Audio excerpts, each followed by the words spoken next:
Yeah. So I call us out of recess and back into our called meeting yesterday for retreat.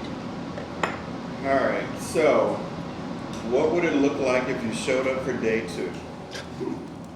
This. Just like this, right? You're all here, hopefully fresh and ready to go. We're going to continue this whole effort of informing and directing.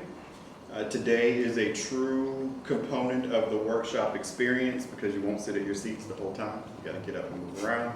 So Josh will work you in that regard. And ideally, we will just continue to exchange the ideas and gain the understanding and hopefully lead to that ultimate sense of direction that we are looking for to then implement your vision. So I'm going to turn it over to Josh and let him take us through the rest of the day. All right, thank you. I wore comfortable socks, and so like layered padded socks, so we're gonna move around today. So today is about like what is and what could be, and so obviously opportunity and possibility, right? Opportunity and possibility, which are typically rooted in things that have not occurred yet. Like what could be the opportunity? What could be the possibility?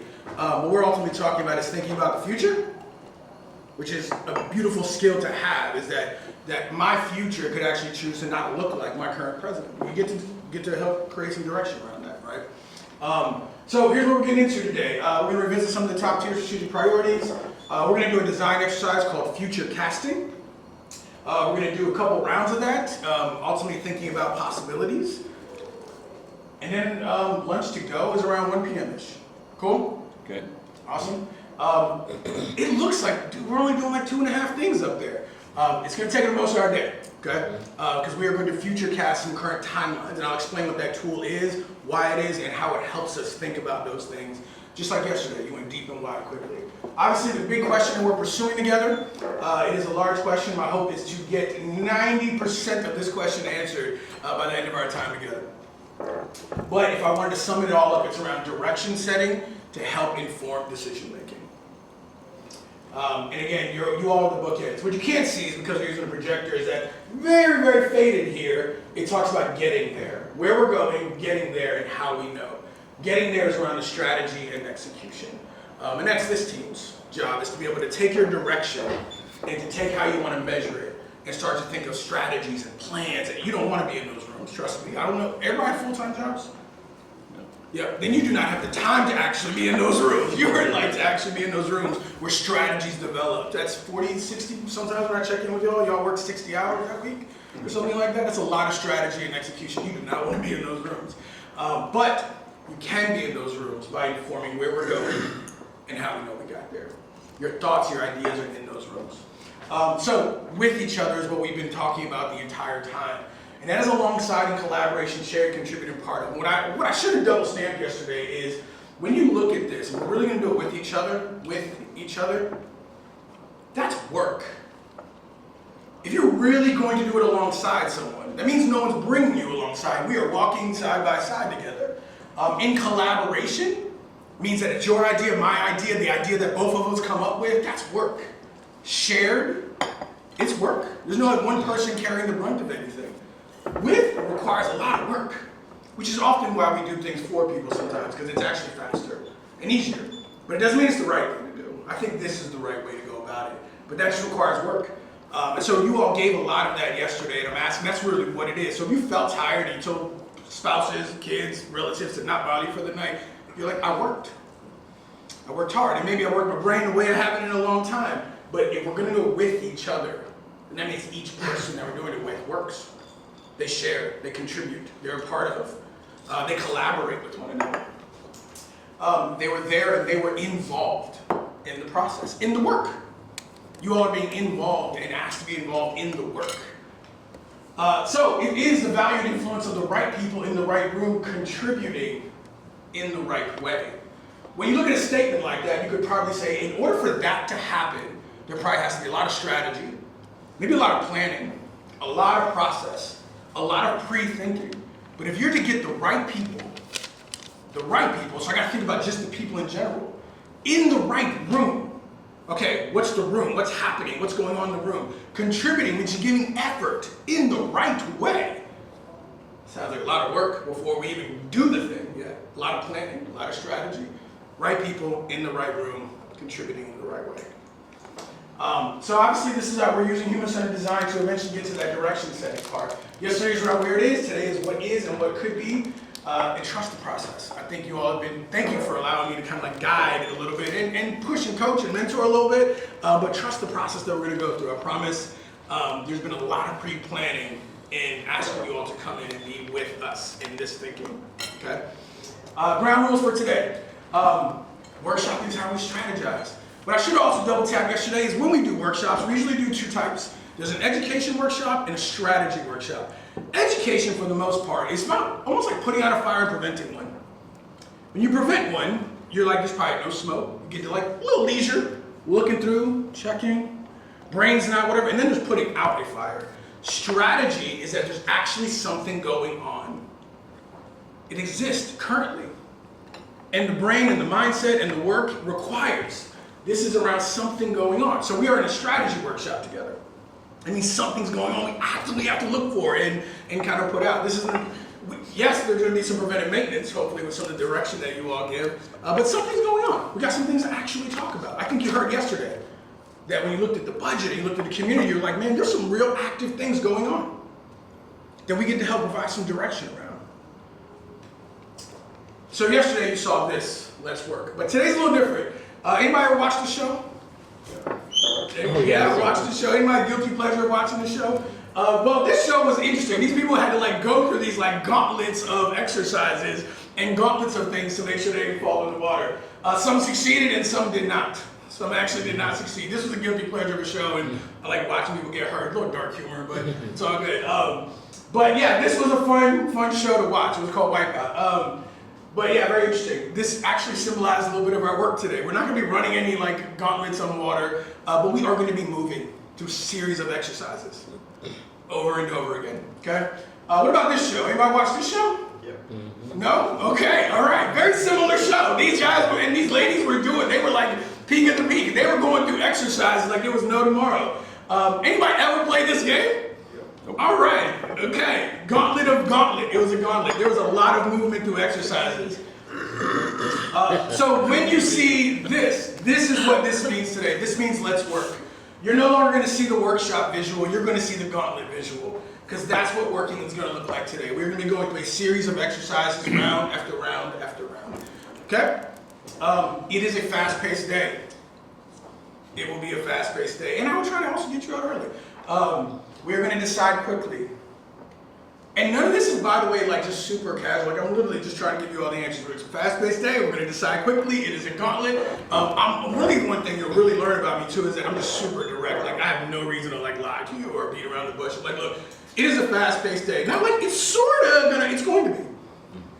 I told you at the beginning yesterday we're going to do some deep and wide thinking work, and you did that. You literally did that yesterday. So I'm being completely honest with you. We are going to decide quickly. You did this a little bit yesterday at the end. We got you to review, reflect, and write. I'm going to ask you to do that also. To review on your notes, to reflect, and to write something. It is going to be one thought. When we're asking someone to take a review of almost a page of notes and to create one thought, we're talking about being clear and concise, right? Distilling information and kind of summarizing it into a thought, into an idea. And we're going to work together alone. So in this situation, we're not like discussing. In a sense, I want you to take your thoughts, your notes, reflect on them, and write your particular answer. So I really want to highlight that we are working together but alone. I'm going to ask you, you're going to see this. I'm going to ask you to write this thing, and then I'm going to ask you to hold it. And then when I ask you to stick it, then I'll ask you to put it in a particular place, okay? We are going to share aloud as well. So yesterday I asked you all to listen to understand, all right? Understanding where everything is, and you heard a lot about that. Understanding the current place and status. And that was because I did not want you to go into exploring any ideas without a deep understanding. I think we agreed. We played a game at the very beginning of yesterday. It's like, what happens if we remove a deep understanding? You gave answers, and none of them sounded really positive. So I was like, awesome. Then let's give and create the space for a deep understanding.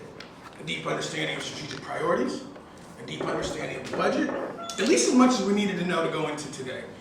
So I wanted you to have space to retreat and to create that deep understanding. And then you heard what is in the way and what could be in the way, and understanding around what's in the way of those strategic priorities and what could be in the way of those. And you did a lot of work. I'm not going to even read through this again. I just want to show you this. This is all yesterday. A lot of deep understanding. and you did it in like 6.5 hours. I was impressed by you. And so I'm gonna ask you to listen though, again, but I ask you to listen with a different lens when you heard these top priorities. And ask you to listen with this lens. Ask you to hear these priorities, and as you're hearing about what is and what could be, what tensions are you hearing? And I purposely and intently did not ask the deputies or anyone to say those words. Because I think you're well capable, I think the right people and contribute in the right way, your skilled knowledge and abilities to hear what's going on and distill. What's the tension I just heard? In a trade-off, and what's an opportunity? I believe in your skills and power, and I believe in this team of Avengers here. But I asked you to listen with that. You took a bunch of notes. You took a lot of information in on day one. That was a lot of information. And you built your toolbox. My hope is for today. My hope is that you created an understanding, and that understanding goes with you into today. And so remember, direction to inform is something that we're looking for. And that information you captured, we need that from you. It's because you wrote notes. You used the information cards, the design exercises, and there's a lot of information we need that from you. And you started giving that to us a little bit already at the end of yesterday. You gave it to us regarding homeless. Thank you.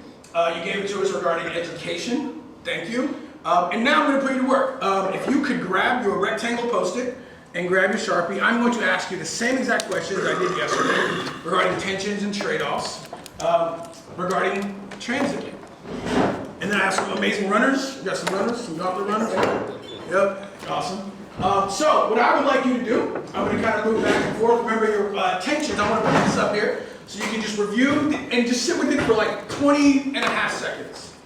Let me get my understanding around tensions. Let me get my understanding around trade-offs, and we'll get into the opportunities, I promise. But just see the distinction between the two and sit with it for a second. Just sit with it. And you're like, you know what, I think I got it. A little yesterday, toward the end of the day, I might have been blurred a little bit, but as I sit with these two definitions, I think I'm pretty solid on a tension and a trade-off. Cool. And so feel free to review, reflect on your notes. I'm going to ask you one thought, one idea regarding reliable service access being an impact area of transit. Well, we care about transit, and one area that we want to see impacted is reliable service access. What's a tension that you heard in that presentation and conversation yesterday? Go ahead and write your one thought or your one idea on your rectangle Post-it. What is a tension that you heard regarding reliable service access? Remember, transit is something we care about. Reliable service access is something we hope we impact. And when you heard the presentation, where it is, what's in the way, what could be in the way, what's a tension you heard?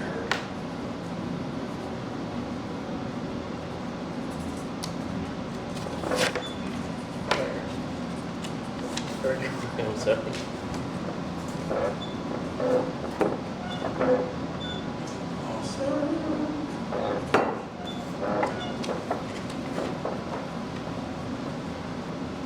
All right. Regarding reliable service access, what's a trade-off? And I'm going to go back. I always want to kind of pop this up for you so you can see it. A trade-off, a choice to prioritize one thing over another, knowing something is gained and something is giving up. When you reflect on the presentation and on your notes regarding reliable service access, what's a trade-off that you heard? Michael blew my mind with some new information he sent us last night. No. Oh, it's C3. It's C3. What is a trade-off that you heard? Again, I'm going to your city flips. And you have the definition also in front of you too. But what's a trade-off you heard regarding reliable service access?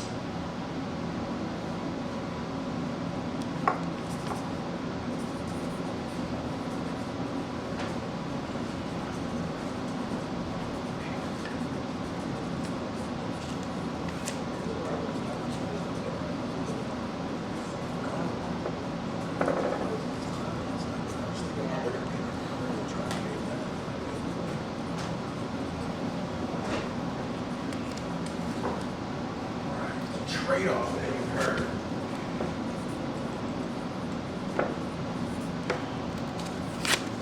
Trade-off that you heard regarding reliable service access. All right.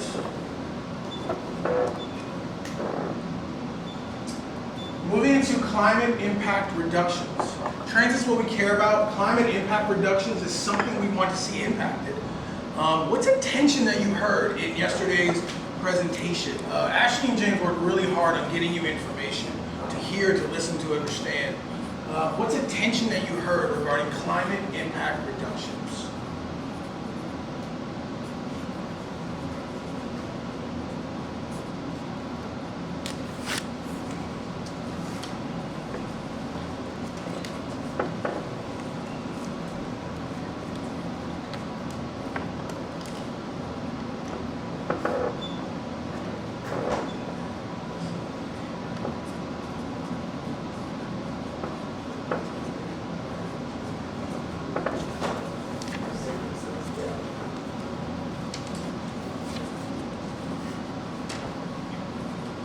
One thought, one idea, just something that jumped out at you that was important. Attention that you heard regarding climate impact reductions.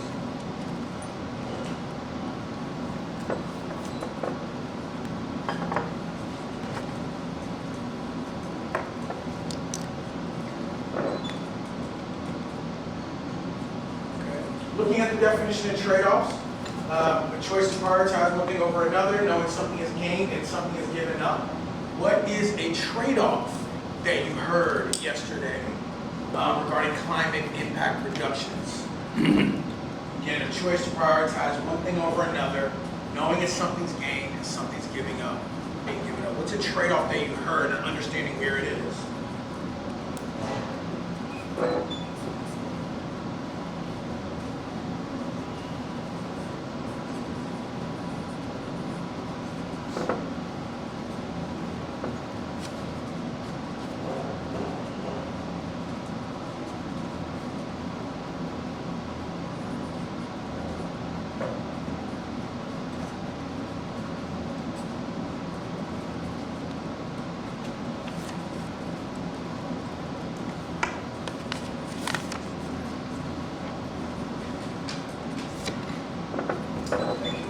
Thank you.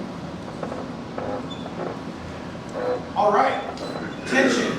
A pull between competing needs, values, and priorities that coexist and require thoughtful balance. Sometimes I saw some people just write the two things that are at tension with one another, that are odds with one another. What is a tension regarding regional system creation? It's a tension that you heard, wrote down, reflected, reviewed on regarding regional system creation. Transit is what we care about. Regional system creation is something we want to see impacted.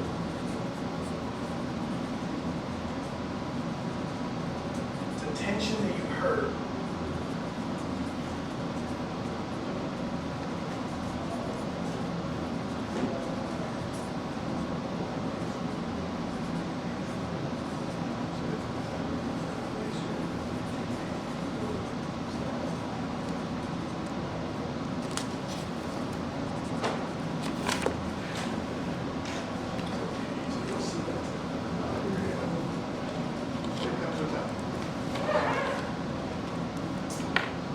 Still in the impact area of regional system creation, what is a trade-off that you heard? A choice to prioritize one thing over another, knowing something's gained and something's given up. When we heard where it is regarding regional system creation, what is a trade-off that we heard yesterday?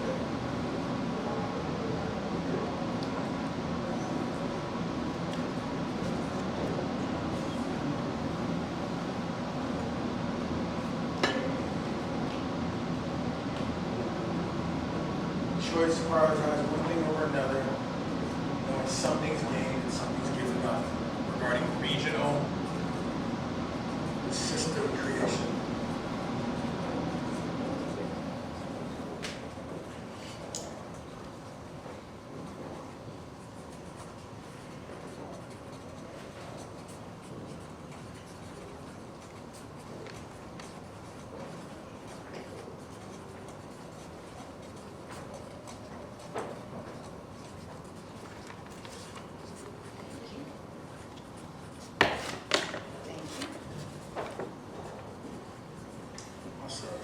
Thank you. Okay. Beautiful. We're going to dive in a moment. I just want to get you now familiar. We can come off of these. I think we have gotten really familiar with these two terms, and now I want to sit with opportunity for a moment and just sit with it. That's what we're going to do in a moment. We're going to get around the room. But opportunity is a possibility that emerges from growth, improvement, or meaningful impact, often through change and challenge. That's the mindset I want you to have. Usually these talk to each other. Again, I think I remember I told you it doesn't matter like what order that they go in. This always just needs to be last. To look at opportunities without a deep understanding of the tensions and trade-offs. So I think I was with someone the other day. I was kind of talking about this, and I think they said that's foolish. Like that was their words to me. I was like, okay. But that the tensions and the trade-offs inform what opportunities we see. That's what light bulb moments and happens. You're usually thinking about change and challenge. So with that being said, we're going to work. We're going to do one thought, one idea. We're going to move the room. So what I'm going to ask you is grab a Sharpie and grab your rectangle post-it. Those will be the tools I ask you to hold on to probably for the rest of the day. And we're going to start in a second. I want to tell you about the tool we're going to use. And we're going to move around the room. So future casting is a tool. It allows you to explore two timelines in a quick way. What is, which is everything you heard everywhere of the status of what is.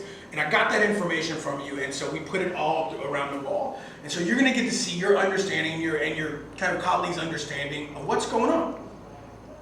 What's currently happening? Where are the tensions, trade-offs, and opportunities? So it allows you to also understand a second timeline, which is what could be. This is what the system actually looks like, but don't worry, this is a lot. So you don't have to spend, don't even look, Juan. You don't have to spend any time in here. You don't have to spend any time in here. But I want to break down the two timelines. What is all about exploring the present state. Just what's going on. That's what yesterday was about. Give us an update. What's the present state of these things? What's the present state of the top priorities? What's the present state of the budget? What's the present state of the tensions, trade-offs, and we will get into the opportunities. What is the present state of these things? But you have to understand what is so it can help inform what could be. What could be is all about exploring the future state of these things. I cannot explore what could be if I do not know what currently is. Why people always say history should inform our future, right? So, what is should always inform what could be at all times. Like it should just always inform. If not, we remove that deep understanding bubble. So, it should always help us understand to explore, which is what we're going to be doing. So here's how it works. You're going to see a couple things. You're going to see this laid out throughout the day.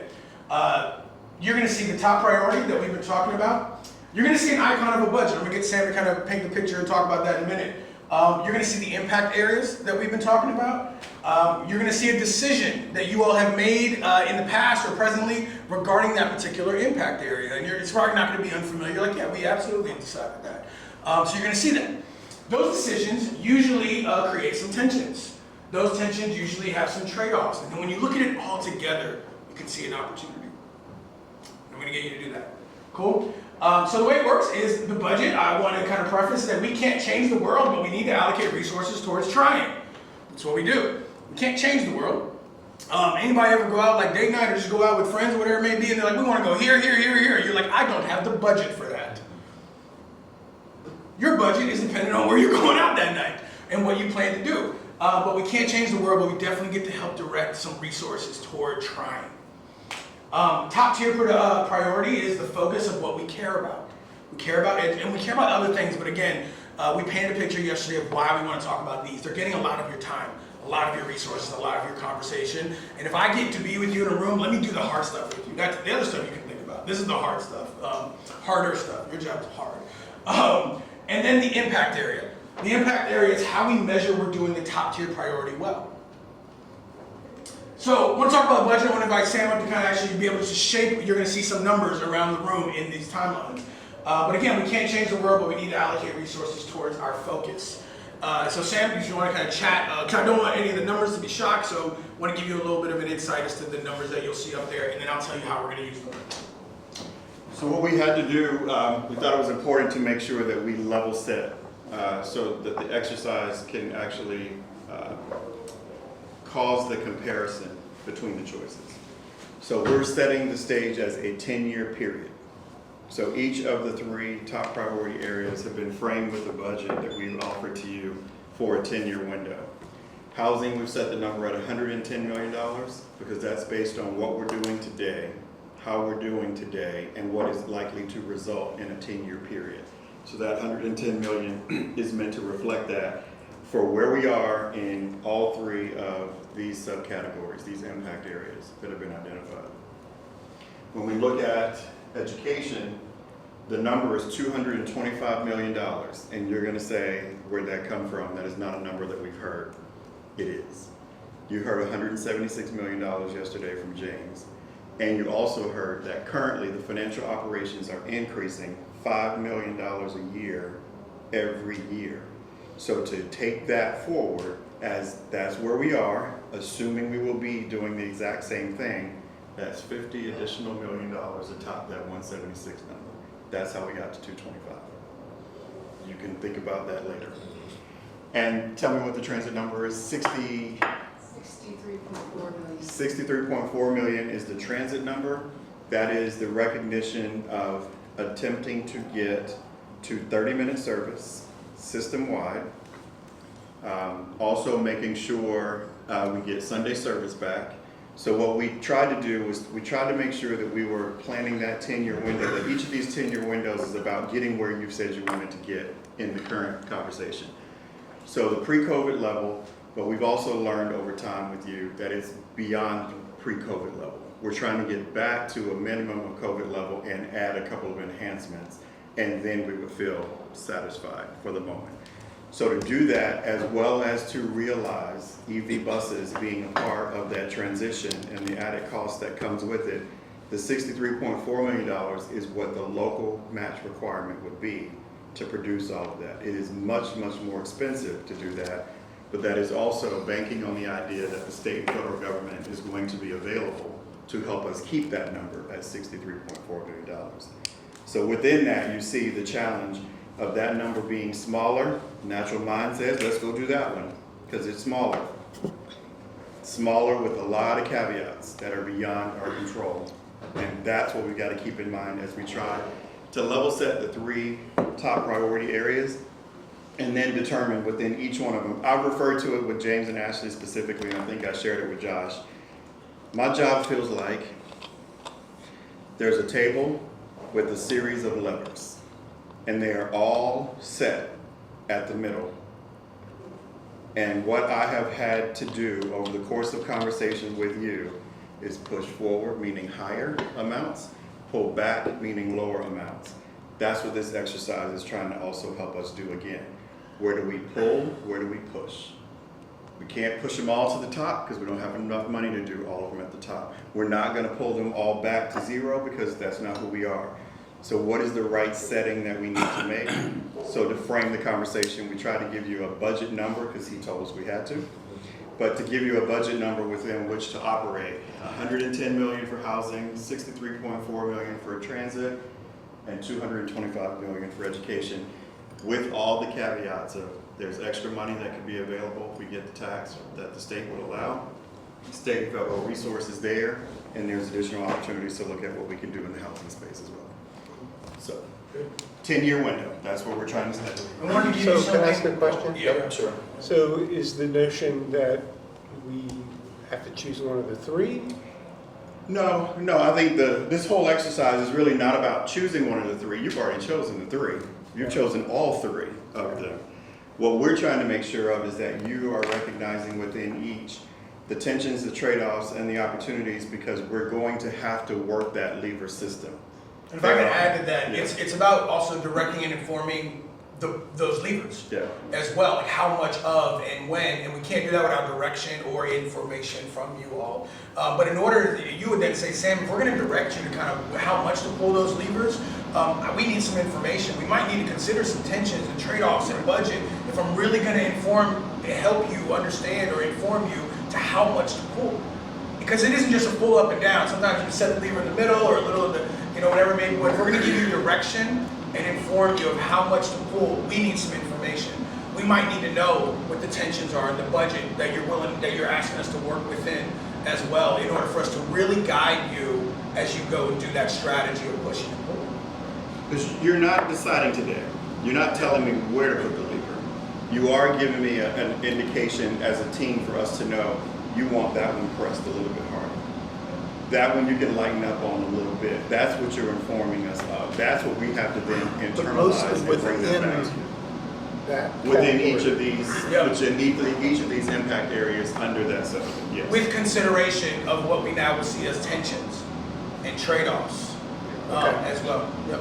And understanding the budgeting landscape, the context that we got from BN yesterday, and then also wanting to make sure that you never separate the idea that the community spoke to you a little bit, yes, through the survey. It's not perfect, but you got indication that we're either on the right track, not on the right track, it might even be missing something. That's the point of using all of that to then help us understand, do you push or do we pull? And I want to double stamp, you're not deciding anything. Because you actually, each one's going to feel a little undone. Because what do we decide? And I'm going to look back like nothing. You've given direction. You've kind of pointed. So what are we supposed to be writing on our note cards? Nothing right now.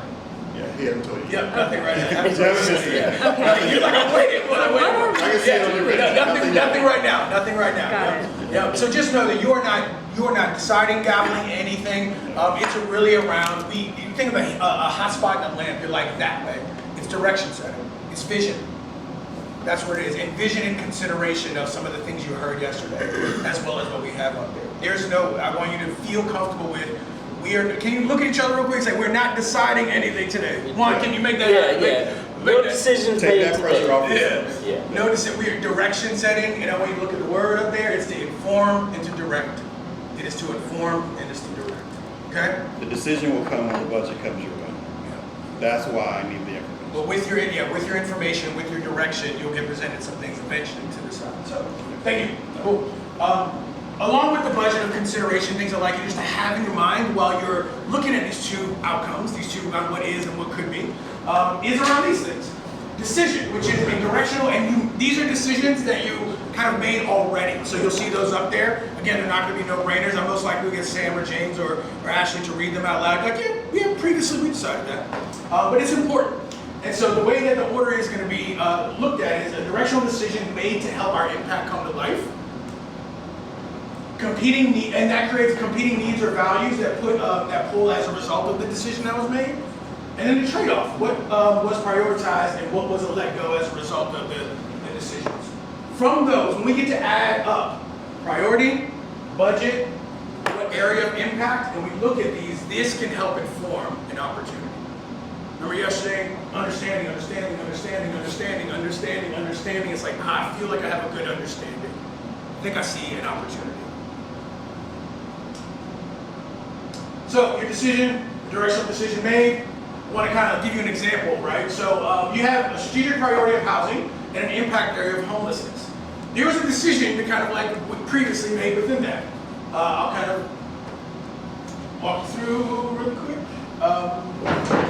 The decision around investment in this target AMI. Anybody, y'all remember that? Recall that? Cool. And that was a decision regarding trying to impact homelessness regarding the strategic priority of housing, right? Make sense? This is, by the way, there's no like trapdoor. This is just really asking. Like, is that familiar with you all? Yeah. Cool. So you're gonna see a little bit of that throughout the day. You're like, yeah, we did that. That's kind of the flow you'll see. Cool. Awesome. All right. And then we'll look at an opportunity. The moment we can look at the tensions and trade-offs and the impact area, it's like what opportunity jumped out. The beautiful part about this exercise is you get to look at the tensions that everyone wrote down and the trade-offs that everyone wrote down. And you can allow that to also inform you, not just yours. That's really called bias. But the idea is like, what deeper understanding can I have amongst everyone else's viewpoint of tensions and trade-offs to help inform the opportunity I see? Cool? And then we're going to think some things out, by the way, as well. So we're going to look at those opportunities and see if we can find any kind of themes, because there is a very much like mind here as well. You all work really, really well together. And so we might see some actual themes that jump out as well. I'm going to actually take a 5-minute break, and then we're going to go to work. Cool? Awesome. Thank you. All right. Remember, we are writing one thought, one idea. You have I'm going to ask you to hold two things, a rectangle post-it pad and a Sharpie. And we are going to start with, remember, we're working together alone. So this is a little more silent, even though we're going to be reflecting. The way it's going to work is I'm going to have Sam, Ashley, and James are going to be kind of reading through the script a little bit. Hey, here's our strategy. Here's the budget. Here's our impact area. Here's some tensions you all pointed out. here's some trade-offs, and then as you hear it, I'm gonna ask you to sit for a second. It's like, with hearing all that, what's an opportunity you can see? Cool? Sounds good? Awesome. All right. Let's go and we'll do the script and come on up. We'll try it together. And so we're going to do education first, and then we're going to do housing, and then we'll go into there. Because if you need to step over here and look for a prompt, there will be a prompt on the screen. What are we doing again? Just feel free to look at it. My hope is when we get to that one, you're like, dude, I got this. Like, I don't even need this prompt anymore. So I am going to give you about 3 minutes to write your opportunity. So after you've heard it, I'm going to put like 3 minutes on the clock and reflect, internalize, and take 3 minutes to like write your opportunity down. Cool? And then I'm gonna ask you to stick it. When we share out loud, I'm gonna ask you to share in a bit of a scripted way. Because I wanna know why. I wanna know like why that, like what led up to that opportunity. So, you're also gonna share out this way. You're gonna say, look, looking at that budget, that tension drew me in a little bit. Looking at that trade-off is why I came up with this opportunity. Okay? And you might, if you want to use the impact area, we know where we're at, but if you want to say, I see that budget, impact area, that tension jumped out at me, that trade-off also jumped out at me, and that's why I wrote this opportunity. Cool? Make sense? Again, you'll see this up there too. I'm not asking you to memorize this. We're going to gauntlet. Let's work. You all are the right people. We're going to start with housing. Apologize. Thank you. Housing. Okay. Can you do that? Can you make a way to that? That's like 12 feet. You got this. I believe it. I believe it. You got this. You got this. Just remember, I'm going to ask you to consider these and then consider these. And we're good to go. Let's dive in. So grab your poster pad, grab your rectangle Post-its and your Sharpies, and come on this way. Join me. Yep. Also, as Sam reads, we also have several things written up here, so if you kind of want to see that decision in real time. All right, Sam, we are in housing. We are in the impact area of homelessness. Can you tell us the decision? Read through those bless you. Pardon me. Yeah. Read through those trade-offs, and then we're going to take a moment and think of an opportunity. Right, so in the area of housing, we have just framed for you that the budget that we're talking about considering over a 10-year period is $110 million. The decision that you all have already made in this area under homelessness is that you have chosen to make an investment in this target AMI as a part of your affordable housing plan, and we've made other direct interventions with cash. Some of the tensions as identified by you all, mental health resources or challenges with, improved neighborhood safety versus shelter space within the community, location of low-barrier shelter, and a lack of addiction and mental health resources. Some of the trade-offs identified by you all is NIMBY versus it's got to go somewhere, the cost of lower barrier shelters depending on the location. Do we invest in multiple sites that distribute people throughout the city or concentrate in one area? What kind of support for outside agencies versus absorbing the work and managing the return on investment within the city? And then lastly, placing the shelter in neighborhoods where it is desired. Awesome, thank you. Take a second, feel free to walk up to it, review it again if you want, and write down, with hearing that information, what could be an opportunity. And just write it, don't stick it yet, just write it down, hold on to it.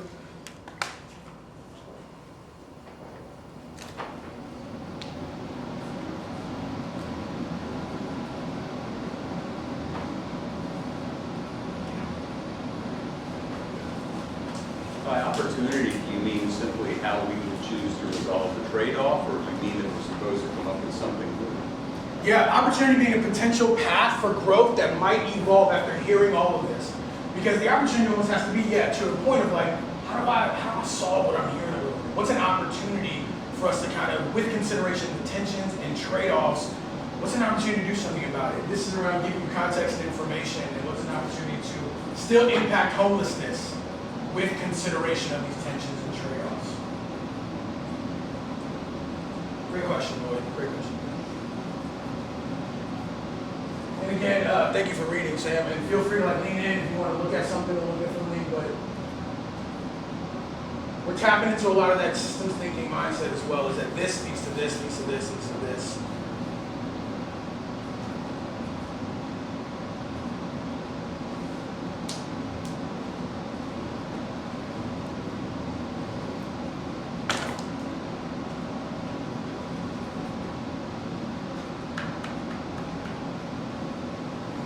About a minute.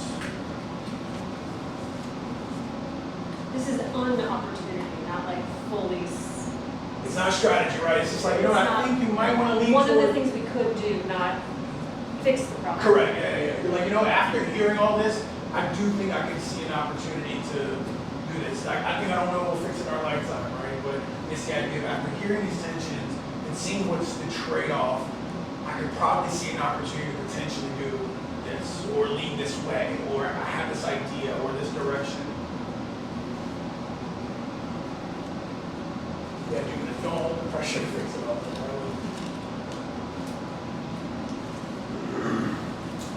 I often think about if you like to cook. Some people don't. I know a person only eats to like survive, but if you like to cook, these are some of the ingredients that hopefully cook up an opportunity for you.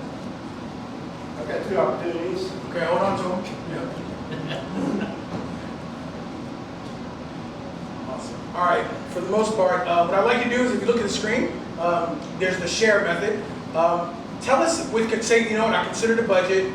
There's a tension or 2 or 3 that jumped out at me. There's a couple trade-offs that jumped out, and this is how I got to my opportunity. And then come and stick it. Cool?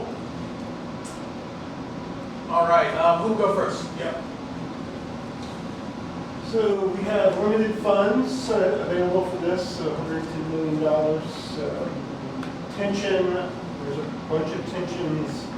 One is, I think, tension between whether the city takes this over itself as opposed to relying so much on our partners. Trade-off with that would be direct control over the situation, more ability to just control things or make decisions without having to loop all these partners in.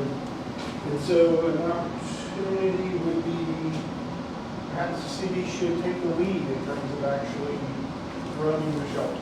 Okay. Sorry. And remember, it's not about what are the trade-offs of this decision yet. It's a matter of how you got here. It's like, you know what, you made this decision, these trade-offs kind of led me to thinking this might be a good opportunity. Yeah.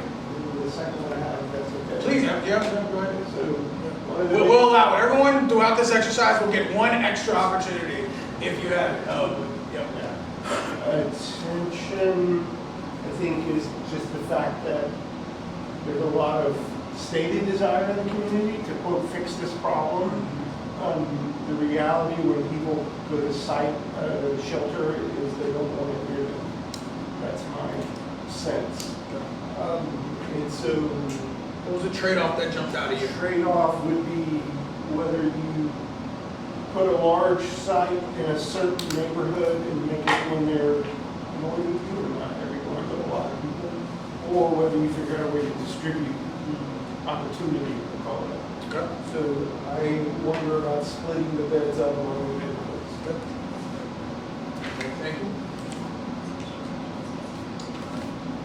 And just a reminder as you go, it's this decision jumped out, and it's how I came up with this.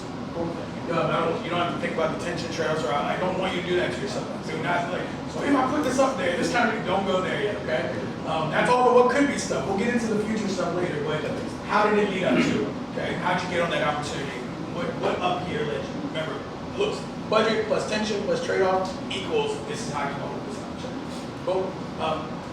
After man, yeah. Okay, so we have our $110 million theoretical budget, and we have said that we want to invest in this target AMI. So there's the kind of portion that out over the years sort of thing, which is effective on a certain level. It's kind of, it's triage, right? Or we could think about it as, so this might be my suggestion for a couple of these things where we budget something moonshot style. We're like, we're gonna do a big thing now and kind of make a bold, big move that will hopefully make those smaller investments go further in later years. Okay. So, taking into consideration What tension jumped out at you? the lack of resources. Okay. Something that's not on here but is true is that homelessness is a housing problem. Okay. So the ultimate solution is create more housing. Mental health concerns get worse if you're not in a home. Yep. So, It's a trade-off that jumped out at you. yeah, the trade-off is the location. I Okay. mean, and also whether or not we're managing it or a cobbling together of outside resources. So I know we've got some permanent supportive housing coming online with Vista 29, but I think we should do more of that. Okay. So build more permanent supportive housing and kind of big leap forward instead of sectioning it out over quite as long a time. Okay, makes sense. Juan, Yeah. so budget, what jumped out, and how you got to it? Yeah. So, you know, the budget, it is what it is. The tension is the location. Okay. The trade-offs is that should you have multiple location, and for me, the opportunity is just like, you know, we have, but, you know, a site in mind. I think that we need to open that low or no barrier shelter, and combine the services of the other service providers all there. And that way, you know, no one's gonna be happy with it in their neighborhood, but we have to make that decision if we're gonna have this community where everyone thrives. They are residents as well. Okay, yeah. Lloyd, budget, tension, trade-off, and an opportunity that jumped out at you. Well, at the risk of sounding like I'm arguing with the premise, let me argue with the premise for a second, because $110 million may be what we're talking about as budget for affordable housing, but it's not. We've never included homelessness within that $110 million, within that $10 million a year. And so if we're talking about budget, the only thing we've actually budgeted along those lines is about $3 million in capital funds. And so what we've all talked about in here really hasn't touched the decision either of how we invest more money in the lowest AMI. Having said that, I'm going to fall prey to the same problem that everybody else has got. I'm only talking about the homeless shelter issue, and my solution and the trade-off I'm dealing with is not the question of who performs the services, because I understand that's still an issue, but I just said build the Salvation Army shelter and address neighborhood concerns with police and mental health services on location. It's the old notion of put all your eggs in one basket and then guard that basket. Sure. Make that basket the best basket it can be. Okay, yeah, thank you. Yeah. After you, sir, what tension jumped out, what trade-off, and what's an opportunity that jumped out at you after? I mean, budget, obviously, there's a limited amount of money, and permanent supportive housing and a low barrier shelter are both expensive to do. The tension, as others said, what location do you choose for whether it be permanent supportive housing or low barrier shelter? Yeah. If it's in any neighborhood, a lot of people are going to be upset about it. Trade-off, depending on what location is chosen, the cost could significantly increase, both of acquiring the site and then also building it. And if that cost goes up by millions, maybe it just can't happen. The opportunity is just finally identifying a final location where it's planned to be a low barrier shelter and making that decision final and moving forward. Awesome, okay, yeah, appreciate it, yeah, stick it, yeah, thank you. James, come up and see if you can look at, or actually either way, jump up here. We just want to see if there's any themes, and typically you can hear it in the conversation that there are. Wanted to see if there's any themes before we move on to the next. So, I've got the Salvation Army shelter, one comprehensive shelter,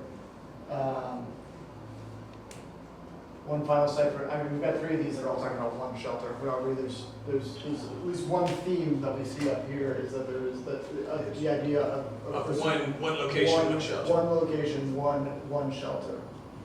Would we agree that that is one theme that's jumping out in the opportunities? I think that that's a point of disagreement. I think there's 3 people that want that and 2 people who think that that's. So we're not saying, so, all right, let me be clear again. We're not saying that it's just one of the themes that jump out in the opportunities, that it's potentially one of them. I think the larger theme from those 3 is less one and more like, let's just do it already. Okay, okay. Correct me if I'm wrong. Do what? Do what? Have any type of shelter. Okay. It's not. A shelter, I got it. don't think the decision that is important in here is whether or not there's one or multiple. I think it's the fact that we're ready Yeah. to do something. Okay, got it. But, I mean, I could live with that. I personally think we need one comprehensive shelter that has the services and that combines some of the mental health and things in it. But to do that, you have to have a shelter to start off somewhere, so. Yeah. And it would not be inconsistent with that to say, we know that there are a number of people who are unhoused who don't necessarily need mental health services, Yeah. who don't necessarily need addiction services, and maybe those folks might go someplace different. Yeah. But we don't have a place for them either. So that would be the multiple I option. mean, we can tend to things like that right now, they have spaces all throughout the city, like, Yeah. there's a lot more fleshing out would have to happen. So I think we hear the idea that there's definitely a call to action. That's your. We're ready to make a move. We're ready to make a move. We're Okay. breaking this down into 3 opportunities that have come out. One around a single shelter, one around multiple shelters, and one about the city actually being the managing entity of that, of a shelter. Again, no decision, we just want to theme out your ideas. And I think these are probably not mutually exclusive to this, but Right, yeah. start. And in the back, support of everything you said, let's do something, like, yeah, I'm hearing that amongst everything as well, like action, like let's take action, so absolutely. All right, I want to move on to the next one. This is around the affordability of housing. Actually, I'm sorry, you good? Okay. Oh, yeah, no, yeah, oh, sorry. We're actually gonna jump into this last one here, which is production and preservation, and I'll get you caught up in here.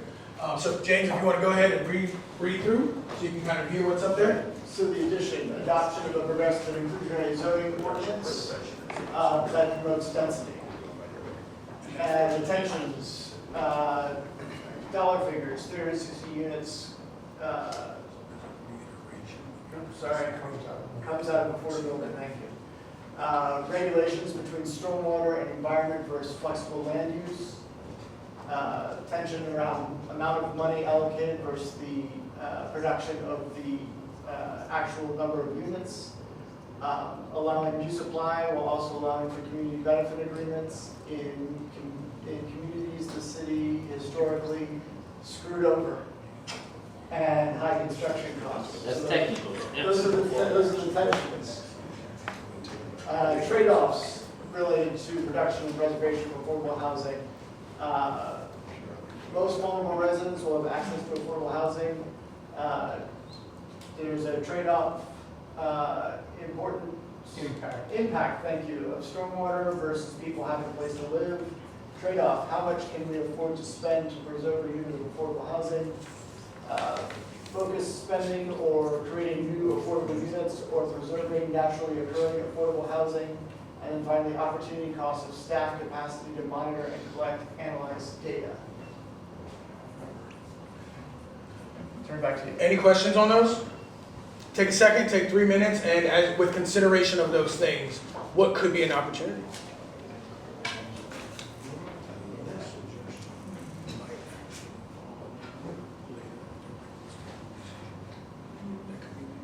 Oh, yeah. Perfect. Okay. I'm just trying to make sure I don't leave with angst. I got you. Perfect. Yeah. Just let it tell you a story. Let the decision to the trade-offs, the tensions. Yeah. What's jumping out at you? Remember, opportunities are typically revealed during challenge and tensions. I've heard often that's where innovation lives, is actually in that space.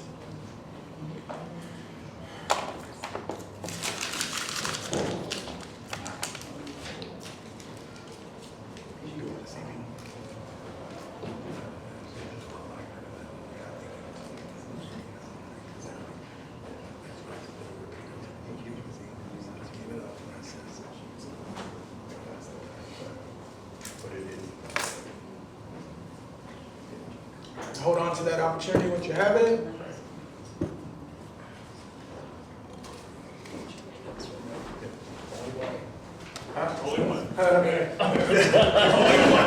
Don't just hold on to it right now. Yep, I'll get you to post it in a second. Just hold on to it. All right.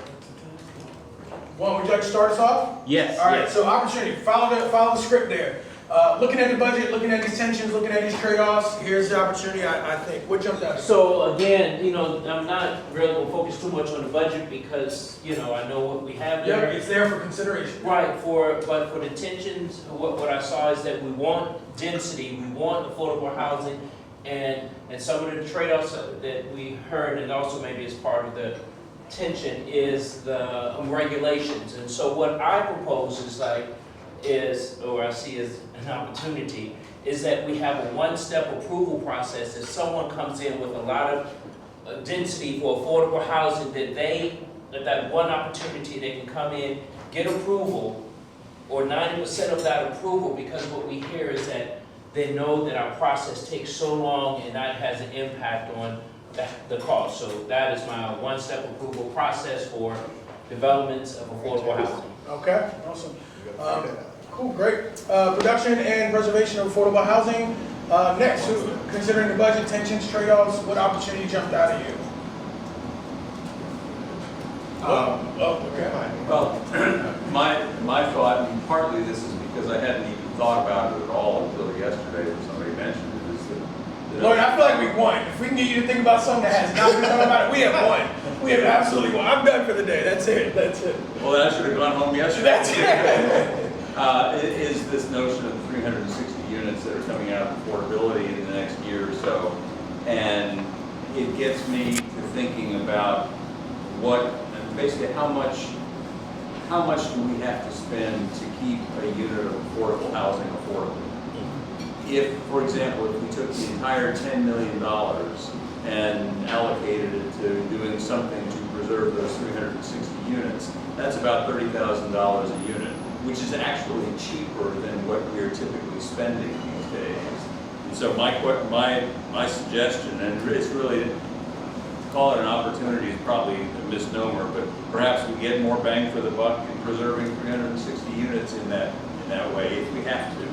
Maybe that's our opportunity to consider. Throw it up there. Love it. After you, sir. Budget, same with all these, our budget is limited, and even 10 million a year is just not going to meet the need that we know exists. So we have to figure out the most effective way to spend it. Tension, I think one tension is we obviously need new market rate supply, but a significant flood of investment looks very different depending on what the neighborhood is or the site is. And that's a difficult tension to work out.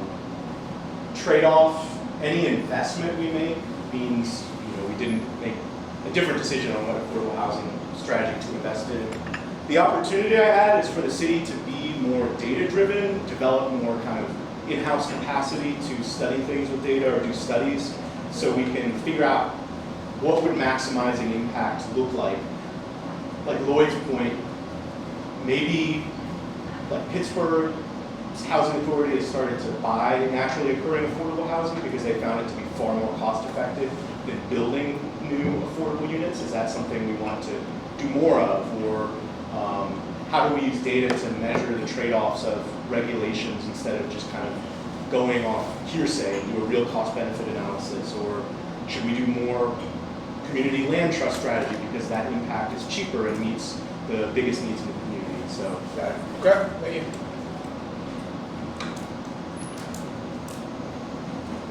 You, sir. What's the tension, what's the trade-off, and then what's the opportunity that jumped out? What tension jumped out to you, what trade-off jumped out to you, and then what opportunity was revealed? Yeah, so the intention is minimizing our climate impact in anything that we do versus giving people a place to live. Whether that's something we should set against each other, probably not, but anyway, that is intention. A trade-off might be perhaps we choose to have a little more runoff from our project sites or from our city site, or new construction runoff rainwater runoff in return for having a place for more people to live. So my opportunity is do an assessment of the climate, I'm mostly talking about stormwater impacts versus the CO2 reduction impacts if we have increased density. So work with a consultant like, I don't know, Dewberry or something like that, and just say, let's take a sample plot or a sample whatever, and because you'll have people that will come and fuss at us about the fact that we're not worrying as much as we should about stormwater or critical slopes or whatever. But if you could put all that into some sort of like physical data about this is the impact versus this is the benefit of having more people at a spot, I think that they may very well accept that trade-off. Thank you.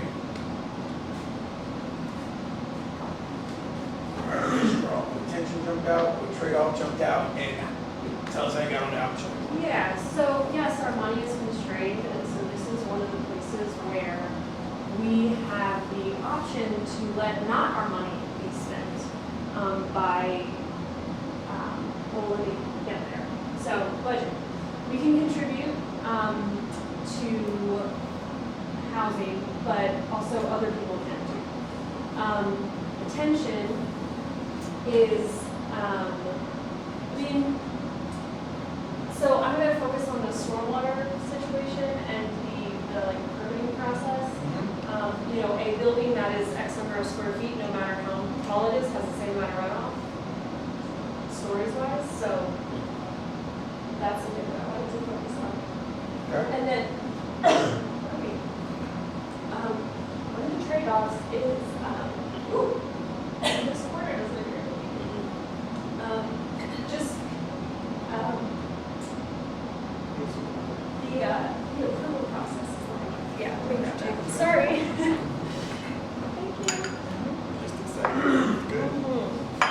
I'm so choked up.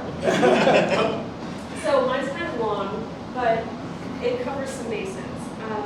So streamlining the building and permit process, I think a pre-app meeting with 20 more people in it is not the most efficient use of both staff time or the most efficient way to get decisions made. So we can streamline that so we can enthusiastically, at the same time, we can enthusiastically allow private money to build densely and with mixed-use commercial, which currently is not part of our community. We are, you've heard me say this before, we're 50 years behind in meeting needs. So even if we build a couple of big buildings, yes, that's not going to stop the problem, but we need to keep building. We're not going to get to meet the needs unless we build some along the way. The benefit to all of that too is it increases that tax base. We learned yesterday that part of our tension, and this was not there, but it is a tension, is we're kind of at that stress limit for increasing our tax rates. So the thing we need to do is widen that base. That's where our opportunity lies. And so that is, you know, a parking lot doesn't generate a lot of tax revenue, and an apartment building does generate a lot of tax revenue. Mixed-use commercial generates both real estate taxes and sales taxes. Those are the kind of things that can expand our opportunity and increase our budget so we aren't as financially constrained. Yeah. Good. Thank you. Awesome. James, dive in there. Let's see. Do we see any themes? Again, these are several things. We're looking just for themes within the opportunities. These are not decisions. These are just seeing what they could potentially be saying. Not to mention any of them as an individual opportunity, but there is a theme around streamlining our development review process, reducing the barriers that regulations pose. I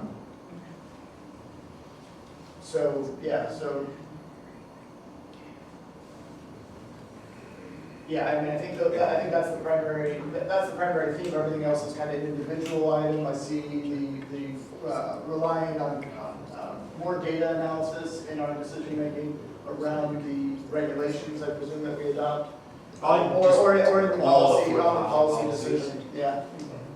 Okay, so I hear that you're seeing like 3 different themes up there. Yeah. Okay. Data driven, but again, not diminishing any of them as an individual opportunity, but there's definitely an opportunity identified in the space of So, the process. James, I just want to note that as someone who was part of those regulations with county planning for years, and part of that 24 staff, you know, this, talking about the transportation impacts, when you're in it, those barriers, it's like, oh, my little transportation barrier, but for that, now that I'm on the other side, or, you know, from a different perspective, all those little barriers together, on the other side, it's a lot, Yeah. it's big, and it's definitely having an impact on Right. all development, but specifically, you know, affordability, because the margin is so small, and, The requirements stack, right? Yeah. They stack. Great, thank you. All right, last one is the impact area is affordability of housing for the full community. And so Ashley read the decision around that, and then you all get to reflect on it. She'll read the tensions and trade-offs, reflect on them, and then. I gotta move my last one down there and then come up with something different from instead. Yeah. Copy paste that. And so, and I just want to, again, I know this is a new exercise, but remember, it's not thinking of new tensions and new trade-offs around your idea or your opportunity. It's saying what tension jumped out at me, what trade-off jumped out at me, and that's how I landed on this opportunity. Cool? All right. So as we all know, 110 million, you all have a focus on, for housing, you have a focus on affordability of housing for the full community.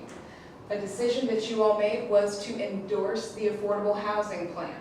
Some tensions that each of you has contributed includes the idea of new residents, such as our immigrant and refugee population, versus our existing marginalized residents who may identify as African Americans. We have lots of stock versus possible gentrification. We have a need for supply versus I like my neighborhood as it is, thank you very much. We have a lack of supply at all levels, which equals greater competition and higher prices for all levels. And for our last tension, we have creating needed new market rate supply and avoiding displacement of low-income renters. So you all identified some trade-offs, and one trade-off could be less resources, meaning money, for other priorities. One trade-off could be inclusionary zoning versus market rate pricing. Another trade-off could be 3 to 4 unit buildings and the environmental issues, sustainability. We have strict inclusionary zoning requirements versus faster and greater market rate supply and tax revenue. And lowest AMI units require much more subsidy and fewer lower AMI units or more higher AMI units. So now you want to think about All right.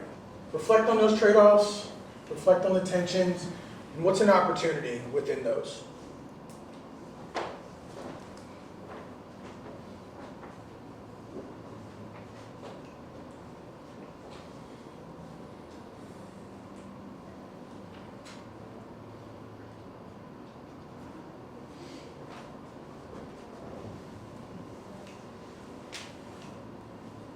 Stop on this one.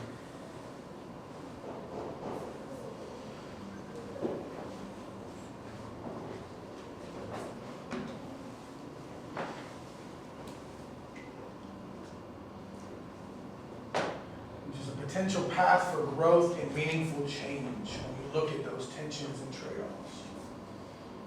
What's a potential path for growth and meaningful change?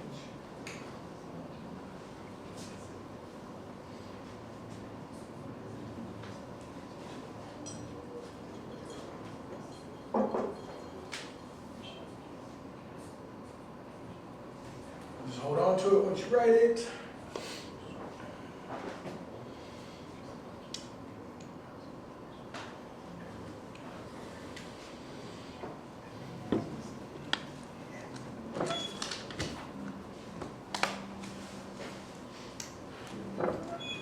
I also should emphasize there's grace for grammar, by the way. Just write your thought. Just write your thought. All right, give you about another minute to get that one thought, that idea out. So you see that decision, there's some tensions, there's some trade-offs. It's a meaningful path for growth and change.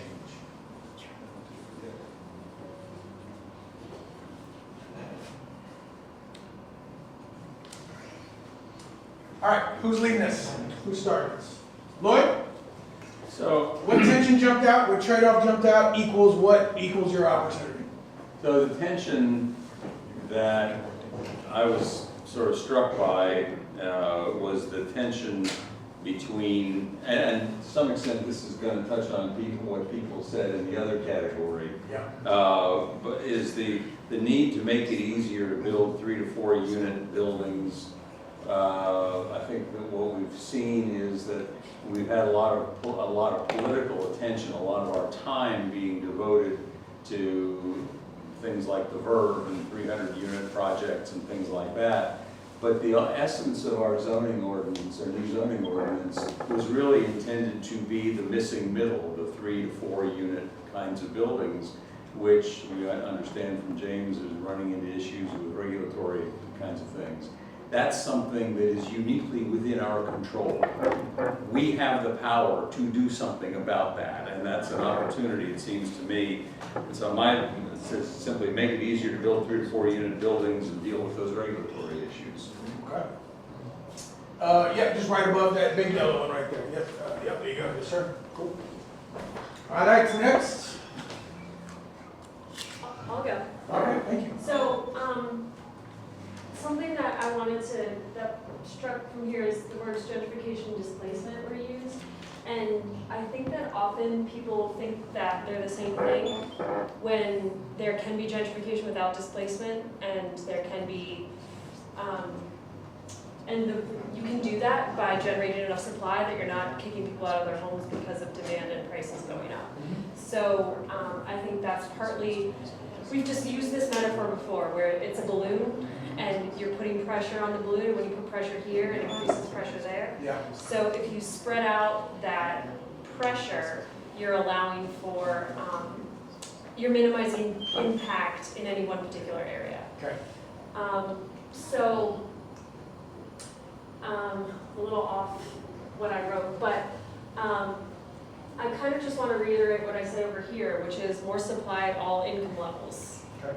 Takes pressure off from one direct place, keeping in mind that something that might be built as a quote-unquote luxury apartment complex today, which is a marketing term, there is no like actual check a box here that fill it out and now you've deemed that luxury level. In 5 years, there's going to be something newer, and that's going to now become more affordable because there's a newer kid on the block, and that's how housing works. So, yeah, allowing more supply at all levels will generate housing access at all levels. Okay. So, so for the tension with this one is the supply and demand, and the trade-off is just what I saw is that there should be more subsidy. And what I propose, because I think that Nat and I, we talked about this recently, is that Austin, they had the same problem that we're having as far as Austin, Texas, as far as housing affordability. But I think over the last few years, they've kind of created more housing there in that one city than the whole Commonwealth of Virginia. I mean, they've really built it, and the rent is actually going down there. So I just think we need more opportunity. So anyway, my proposal is to supercharge our community partners to have more with the Land Trust, PHA, Habitat, and the Housing Authority, and whoever else is out there doing it, but to supercharge them because they know we don't really build any housing as a city, but that's my proposal. So I think most of this has already been said, but the tension that I wanted to highlight, we're going to hear Natalie's point about the gentrification that overused as a word. I don't know the data about that necessarily, but conceptually I see your point. I do know we made a change in Carlton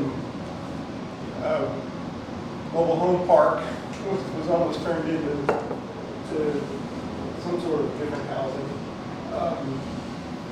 Trade-off perhaps is between, again, maybe this is a false distinction, a false premise about gentrification, but The answer I had, and maybe it's not the best one, is let's let some building happen and then see what happens and adjust as necessary, which I think has been our plan all along.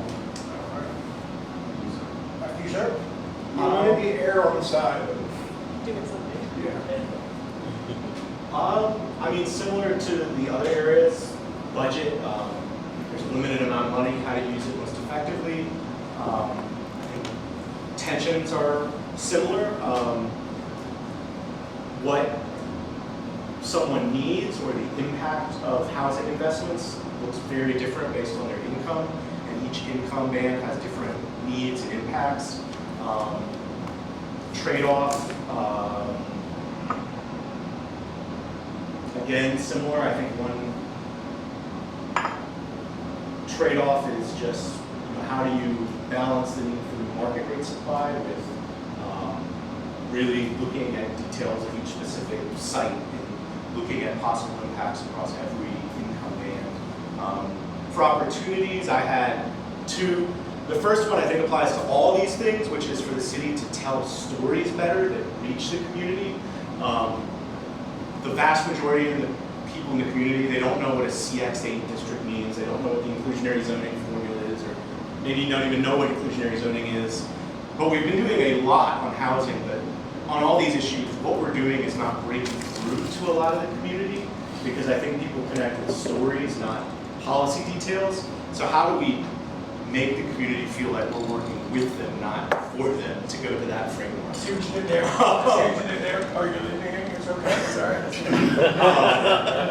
And I think we just struggle to do that, especially since the pandemic. There's data around that.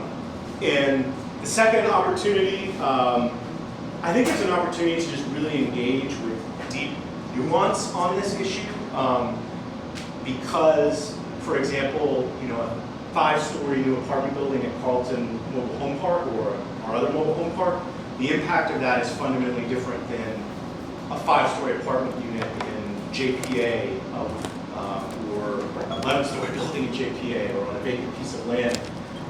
The city has the power to ruin people's lives regardless of what our intent is.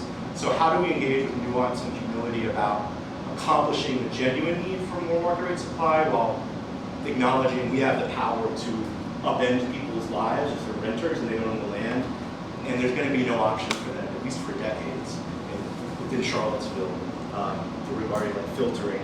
So how do we do that, and can we do that while also getting the market rate supply? And it also connect, I think, the tension we're seeing like with the West Main apartments is there are neighborhoods the city has a history of planners thought they knew best with urban renewal and upended those communities.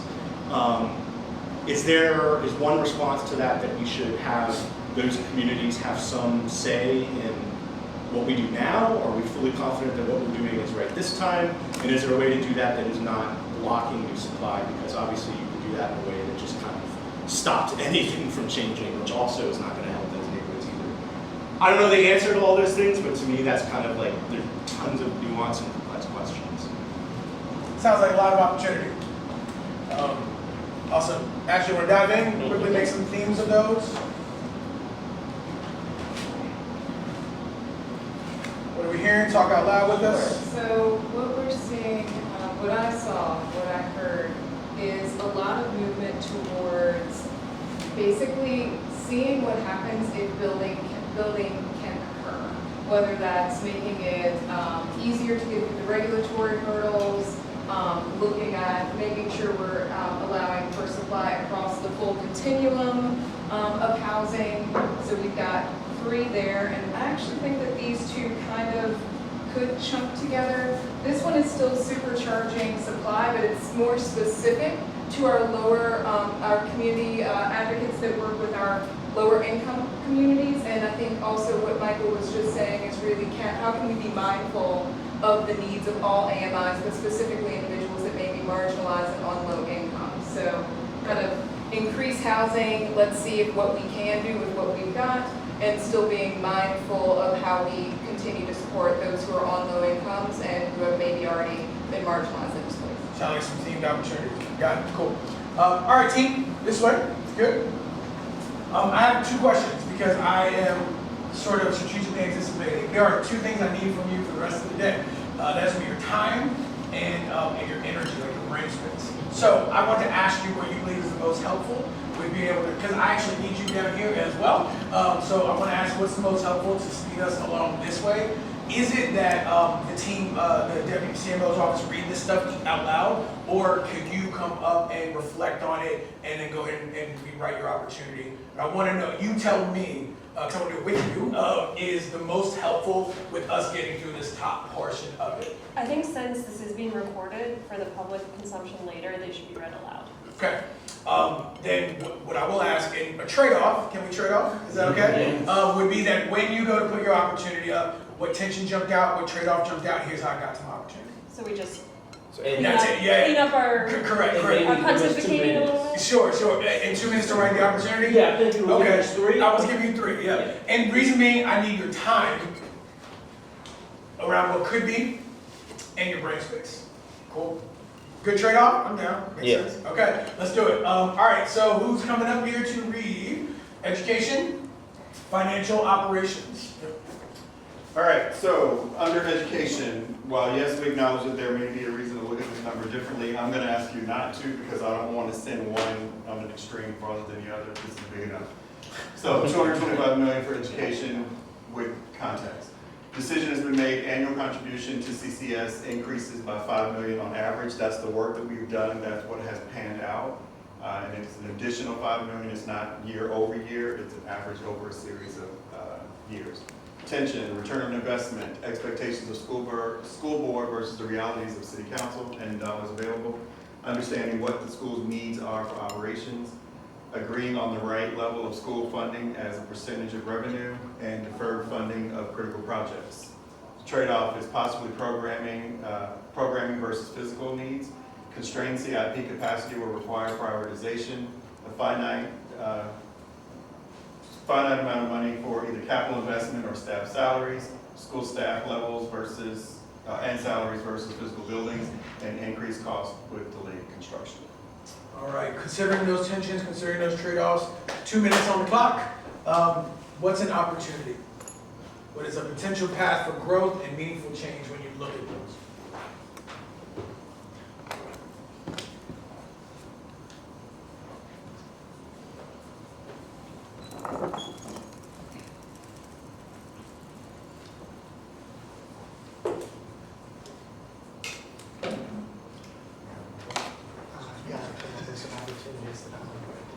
Who's theming this? I guess I can do it. Okay.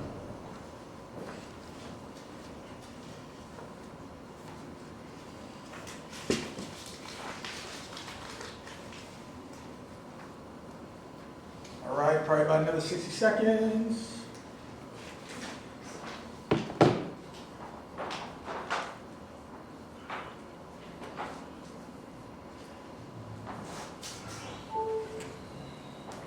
All right, who's going to lead us? Will you lead us? Okay, no, all right, set the tone for it. So tension jumped out, trade-off jumped out, here's how I got on my opportunity. Tension, very expensive, and there's no agreement between school board and city council on appropriate funding levels. Trade-off, it's so expensive, forecloses investments in the budget as a whole, but also people versus buildings within schools. Yeah. Opportunity, I really think all this is only possible with General Assembly legislation for school building funding, and I think there's a huge opportunity to get a significant amount of money from the General Assembly. Beautiful. Thank you. Lloyd, after you, what tension jumped out, trade-off, and how you got on your opportunity? Well, I'm going to basically build on what Michael just said and note that if we get the sales tax opportunity, we may be able to cut as much as $5 million out of general fund budget, out of other money that's going to the schools. Right now, we there's like $3 million annual contribution, capital contribution of 1 point something or other, 1.25 million for another capital expenditure. And so we may be able to save other funds that we could then invest in other of these projects. Got it. And so building on that, that's an opportunity. Beautiful. Thank you, sir. After you, Yeah. tension, trade-off, opportunity. Yeah, the tension is just the the cost of it is just really expensive. The trade-off is that, you know, the school system won't get the funds that they need to carry out the service that they feel like they need to educate the students.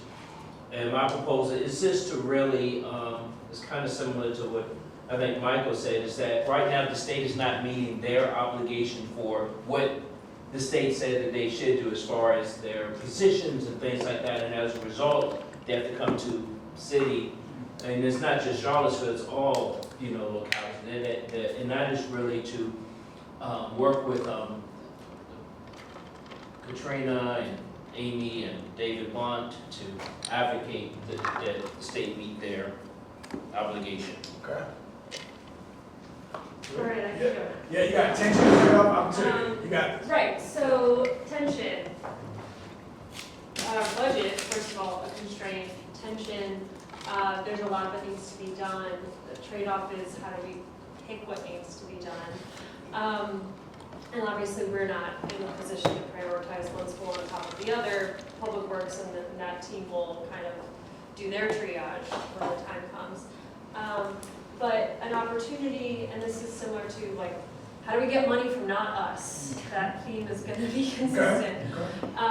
Is, I know this is something we've been talking about a long time, and we don't ultimately have control over it, which is frustrating, but we can continue to advocate and try and partner with EVA to have some sort of contribution program from them, especially since, you know, if they're trying to be good and great neighbors, and if their faculty send their kids to public schools and drive on our roads and all of that, then I think it's reasonable to ask them to contribute to the community more. They don't pay property taxes on most of their buildings. So keep working on having some sort of commonwealth contribution from them, which is what I like to call it, because pilot is confusing. But however we want to work with that. Makes sense. Okay. An opportunity. Thank you. Tension jumped out, trade-off jumped out, now you got to your opportunity. I think the tension is basically where we choose to invest the money in either the expectations of the school board, or the realities of the city council, or the tension between investing in buildings versus programs for teachers. Trade-offs, unfortunately, they're kind of one or the other. Neither option is a good one. You can't just let the buildings go downhill, and we can't. So mine is more geared about trying to save money by how we go about building things. Okay. So explore whether we can streamline and bundle and perhaps use different procurement methodologies to do our projects for the schools and thereby lower cost. Thank you. Theme it out. See if we see any themes, or what are the themes? Ultimately, what I see here is that we acknowledge that we need money for schools, that's the center. The school funding opportunity through the state is what we heard is a combination here. External opportunity to raise additional funds, and then ultimately we have to determine how to prioritize getting the work done. All right, moving you all to facility development and construction. We're gonna read that one? Yep, sure. All right, we're gonna read it through, consider attention, trade-off, opportunity. Decision was funding both modernization and new construction in the current CIP. The tensions associated with that are the tension between a Taj Mahal approach versus a functional approach. School enrollment, will it increase? There's a tension there. Do we invest in recapitalization of new major renovations?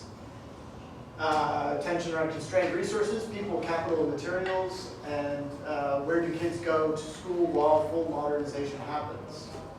Trade-offs include between either having older buildings that are basically good or high quality with, Less money. thank you, less money for people. There's some rebuses going on. Yeah. Trade-off, how much is enough? Older schools versus newer, more modern schools, prioritization of projects, and the trade-off between large school year disruptions versus not addressing our bigger facility needs. For 2 minutes, consider tensions, consider trade-offs. and see what opportunity gets reviewed.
All right. Juan, we kick us off, sir? What tension jumped out? What trade-off jumped out? And what was the opportunity that you came up with? Yeah, so, the tension, whether to make them functional or not, and then some of the trade-offs, whether you want older buildings or new buildings, and my proposal, it's an opportunity here this is a technical term, to squirrel away a designated amount of funding for big expenditures. So we won't have things like Charlottesville Middle School to come up again, where we're trying to come up with a way to come up with $100 million. So even if we have to come up with 40 million or half of that, because we've already put some money away. Yeah, yours up? Sure, yeah, sorry, I forgot about taking turns. What tension jumped out? What Yeah. trade-off? So tension is,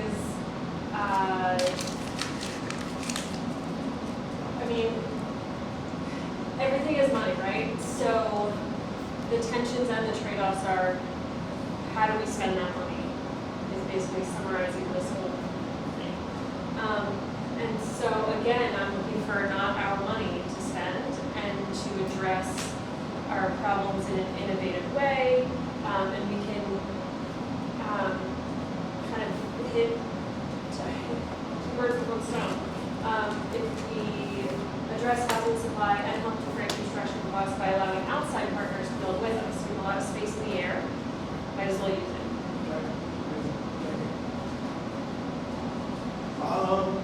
Tension, what is the biggest need in our schools, especially if school enrollment does not increase? Trade-off, depending on how modernization is done and how extensive it is, there will be a large disruption during the school year for students, and how to manage that, evaluate how big of an impact it will have on students, the impact depending on the grade they're in. Opportunity, it's kind of already underway, but create an actual plan for modernization as we get what schools we start at, what's the plan for where students go, and then reaching an agreement with the school board that we can only execute this plan once we get these external dollars. Good. Thank you. Yeah, the opportunity I had earlier may actually fit better over here.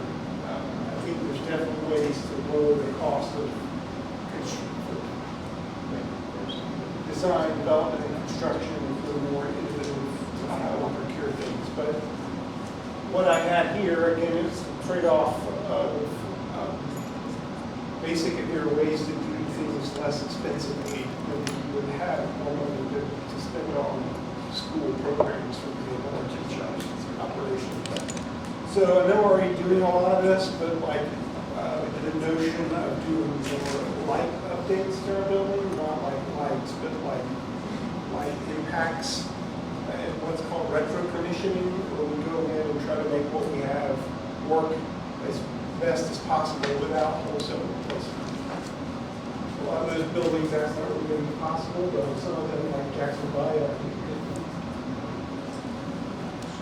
You, sir. So My overall tension, I guess, is the sense that we, and it was noted yesterday, we raise the money, they spend it. We have historically given them essentially whatever they've asked for. They have historically asked us for whatever the architects say they need. We have no ability, or have not tried to exercise an ability, to place any limit on the school construction budget. The one thing we know is that every number we get will be higher than the last number we got. And so we've got, even just in the last month, we've gone from a budget for renovations of existing space in the elementary schools to, oh, and also we want to expand the elementary schools at another $75 million or whatever the figure turned out to be. So I have, it actually fits on two separate pieces of paper. The first is figure out how to place a limit on the school construction budget. And the question is, do we fund an expansion of the elementary schools at this point when we don't even know what the population growth is going to look like? Got it, thank you. James, Deans? So interestingly, well, we have two very different ways of getting to it. We have a couple items that are speaking to how we pay for it side of things, saving money or partnering to expand our available budget. And then we have two here,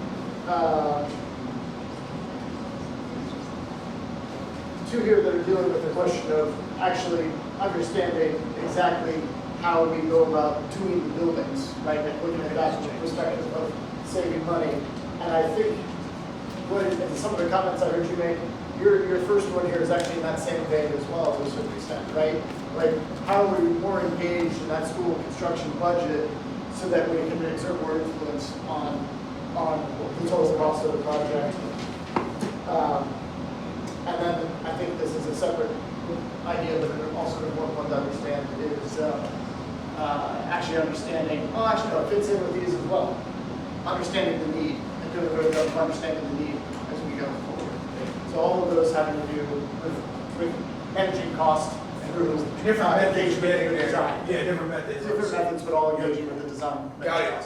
Last impact area in this particular column, which is facilities, facilities maintenance. All right, always a party in facilities maintenance. So you all made a decision to allow the system-wide school infrastructure to age without major investment, and I say you all as the big you all. Some tensions that you identified: newer buildings may be cheaper to maintain. Another tension is maintaining existing buildings but increasing energy usage versus investing in green infrastructure. New buildings will cost less, aging infrastructure, and disrupting classroom environment versus fixing bigger facility issues. So some of your trade-offs that you identified was the impact to CO2 emissions versus the provision of education programming. If we spend another $20 million on renovations, how much might we save in maintenance costs? Delayed construction will cost in the end.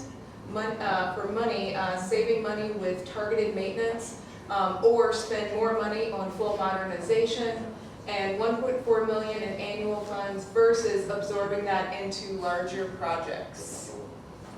Now, you will get to go for opportunities.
All right, let's dive in. Will you start us off? Kick us off? Sure, I mean, I think it's similar to others in the tension between scale of the building investments, trade-off, larger construction projects will just cost more. You couldn't get to as many of the school buildings as quickly as if you were doing smaller targeted ones. Opportunity, which I think applies to all these, is reaching a clear agreement with the school board on what is the limit of the dollar amount we're able to spend, what is the scale of the expansion that we're going to agree to, and the level of any, if any, expansion in terms of like increasing the classroom sizes. If enrollment has been flat for 20 years, does it increase or decrease? There's a lot of uncertainty there, but certainly we have to reach an agreement on, do we massively expand, possible capacity when there's no indication enrollment's increasing. Okay, cool. Next, tension, trade-off, opportunity. Lloyd, you ready? Well, a lot of it is kind of related to what I said earlier, but the one thing that I think we can look at is to prioritize those maintenance issues, facility maintenance issues that will result in immediate cost savings. And one of those, as I was reminded by one of the school board members a couple days ago, is that we really need to figure out how we're going to get solar panels on CHS. We've got the roof done. Let's get the solar panels on there. So do the solar on the schools now. Okay. Tension jumped out, trade-off, they jumped out, and here's how you got, that's how you got. Yeah, I think, the whole notion of whether it's cheaper to return on investment of building a new building or a major renovation, say an existing building, to lower energy usage and to lower the cost of running the building versus that actual cost, or some other investment the city can make with that money. So what I would just suggest, and maybe this is already happening with our staff, but go ahead and invest in doing detailed analysis and building energy models for our facilities to drive those, to give us real data about those decisions versus just sort of hand waving.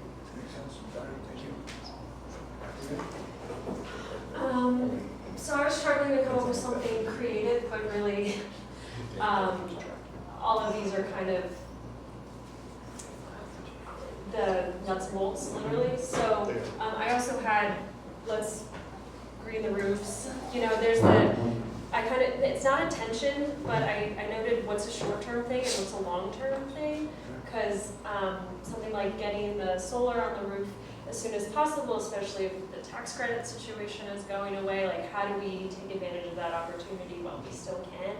And then long-term opportunity is, as we've learned with the middle school construction, when you're trying to build while students are still trying to take classes, that's not good for either the construction team or the students. And so when we do have the prioritization done, and if we do come up with money and all of these things, I think having a swing school available would be beneficial to keeping costs lower and timelines faster. If that is able to be prioritized, that probably seems like a good thing. That's something the city has done before. When I was in kindergarten, they renovated Berlin Rand, and we went to school at Jefferson School. So I didn't even know that construction was going on, and then we went back. And so it's like, again, I think a good question is what age does that affect the most too? And I didn't care when I was 5. For me, the tension was the cost of maintaining older buildings. Some of the trade-offs is that do we want our buildings to be climate friendly? And this is not a sexy recommendation or anything, but it's just to have the sustainability staff just to be super focused on finding grants and partnerships on all of the projects. And I know Dominion and different companies have programs to put solar, yes. So Ashley, what are you seeing, what are you hearing? So really doing some analysis of some of the costing, as well as making sure that we have movement now. So agreements on what we're gonna spend, thinking of doing solar while there's money around. I'm gonna add that to this one of making sure, again, that's about using the money that might be available right now to do all of sort of these ideas. There's also this addition to this one about thinking of that short-term, long-term. So short-term, I think, fits into this chunking with looking at money and looking at how we manage that money and doing things now. But there is that long-term thought that if I had a separate one, I might put it over here of thinking about that swing school. Guys, cool, thank you. Join me, end it all, transit.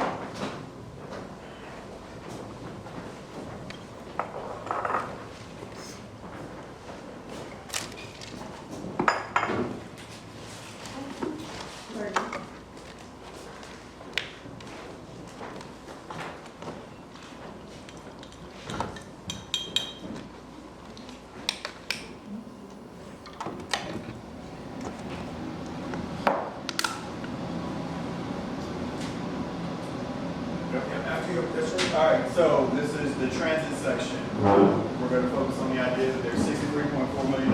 This is the local share of what it would cost to do the many things that we've been discussing. The decision has been made at this time under reliable service access, which is what we have prioritized, but not yet fully funded the transit enhancements to reach that optimal performance. So that's what this is really aimed at, optimization. The tensions are frequency, span of service, reliability and frequency, cost of clean transit, route coverage and frequency, actually meeting needs, and which routes to first prioritize. The trade-off, more service to routes and more demand.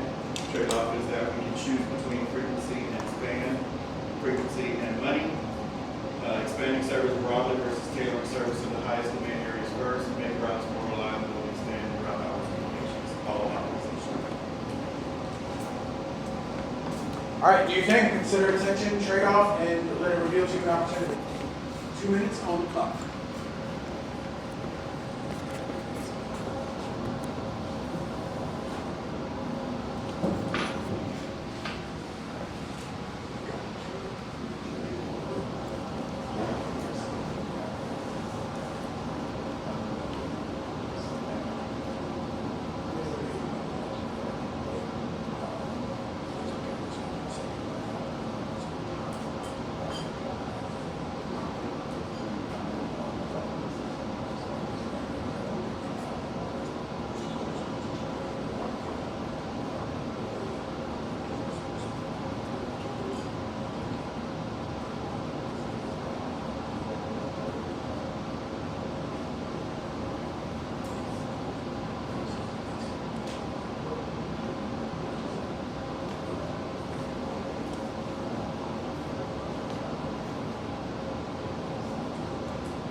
All right, who's gonna start us off?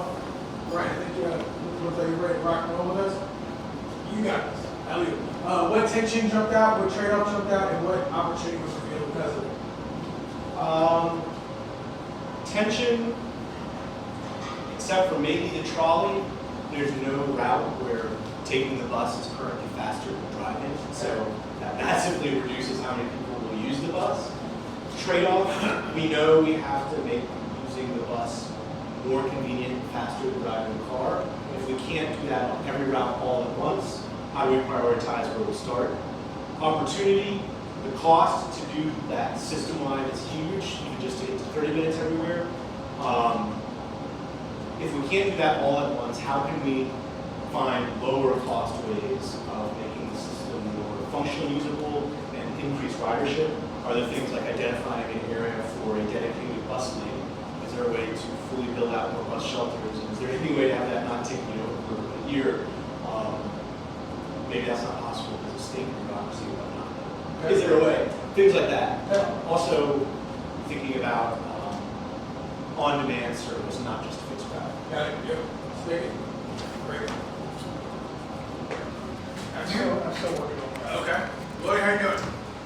Well, this is something I've talked about a fair amount, I'll talk about it some more. The tension for the city is that being the place where everybody who's going to come work at the University of Virginia is going to drive through city streets, they're probably going to park on city-provided parking areas, or at least areas that have a cost to the city. And so it is to our benefit in particular to work with Albemarle County, with Louisa County, with Greene County, to figure out how the people coming from there can get to downtown Charlottesville, can get to the university, and not impose all those other costs on us. And so I just think we need to be working with those localities in particular, as for example we've done to a certain extent with Buckingham, with Waynesboro, to get more regionalization of our commuter buses. All right, let's take it. Still thinking? Sir? Yeah. What tension jumped out, what trade-off, and what opportunity? Yep, the tension was the frequency, and for me, the trade-off is the demand. And what I would like to see is that an experiment or trial of increased frequency on the highest routes to every 10 minutes. Not just 30. Yeah. Not just 30. 10. Yeah, I love that. So similarly, the tension is, there's one about the clean transit, but mostly it's concerns about frequency. And Trade-off jumped out? yeah, trade-offs are broad versus narrow. So the thing about going narrow first is that it can help boost our ridership numbers, which then means we get more money from outside. We like outside money, and then we can expand instead of trying to shoulder the burden entirely on ourselves all the time. So I said we should prioritize, an opportunity we have is to prioritize the highest demand routes to increase ridership numbers and funding, and then doing the data analysis to make sure that the routes are optimally arranged, which I know our staff is already working on. So shout out to them for that, and some of the plans moving forward are to have routes be bi-directional, which is also going to help. But if we can prioritize the high demand routes, then that gives us the opportunity to spread that wealth amongst the other ones. Yeah, okay, all right. Then talk to the opportunity. Yeah, so this is basically, I think, it's building off what Juan had said, but basically experimenting, testing, and piloting is in those works. Okay. So maybe we do some, kind of like with those, we call this sticks, and we have up the schools. Yeah, something like that idea of trying something simple, see if it works. I appreciate it. Deans, James, can you jump right in? Yep, what are we seeing? All right. What are we seeing, what are we hearing? All right, so as we just noted, we've got themes around experimentation, trying ideas,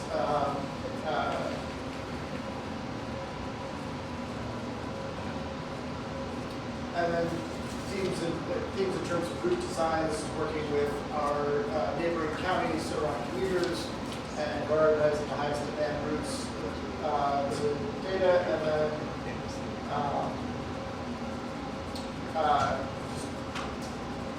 I think the two major things that come out are experimentation and looking at system design. There's a third theme, which is Yeah.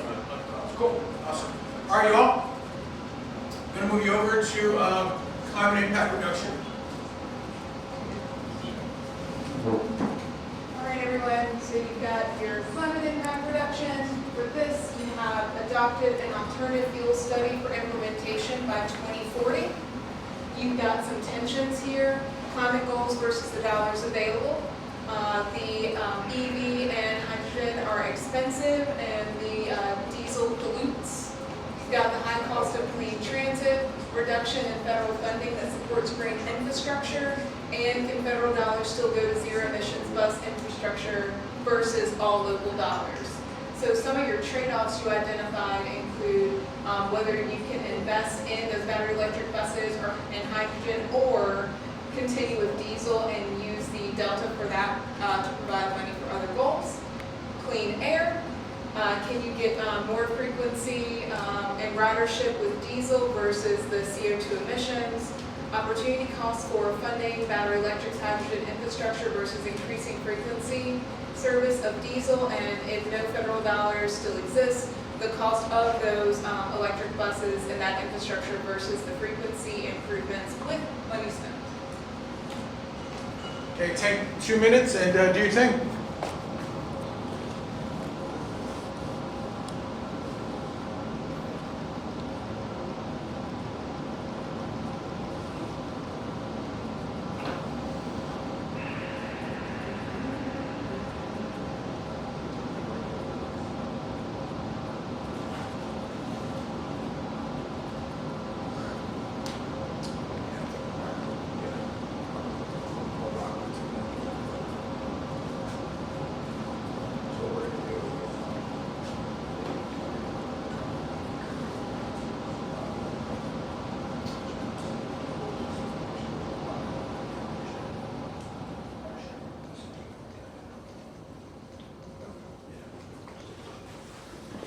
All right.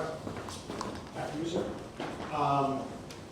Tensions, obviously, with federal government money was available. This potentially didn't even need to be that much more expensive for the city than a diesel or natural gas build out. Now that that federal money is gone, the local cost is substantially up. Trade-off, there's a high probability that the amount of ridership we would need to break even from an emissions perspective, we won't reach for a long time.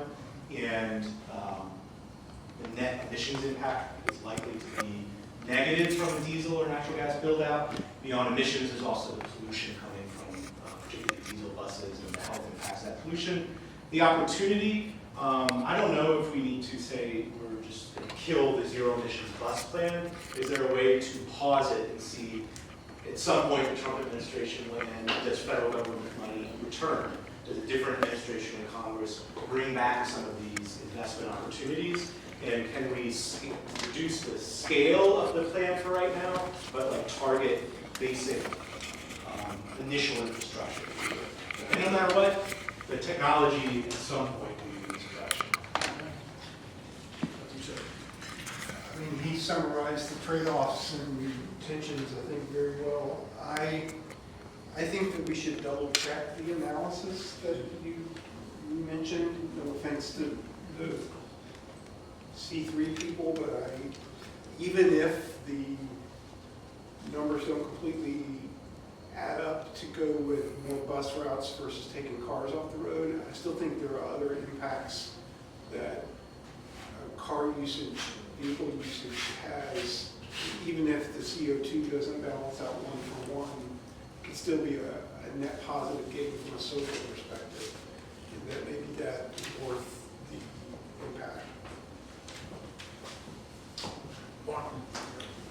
Yeah, so again, the tension for me is not only for me, it's the high cost of climate, of the alternative fuel, and, you know, the trade-off, is it going to be diesel and, or the alternative fuel, and, you know, my proposal is to really to have a community discussion on, after the pilot is over, on, you know, whether we make that investment. I know that Michael mentioned we have to do this because there's not but one or two even places that are making diesel engines anymore.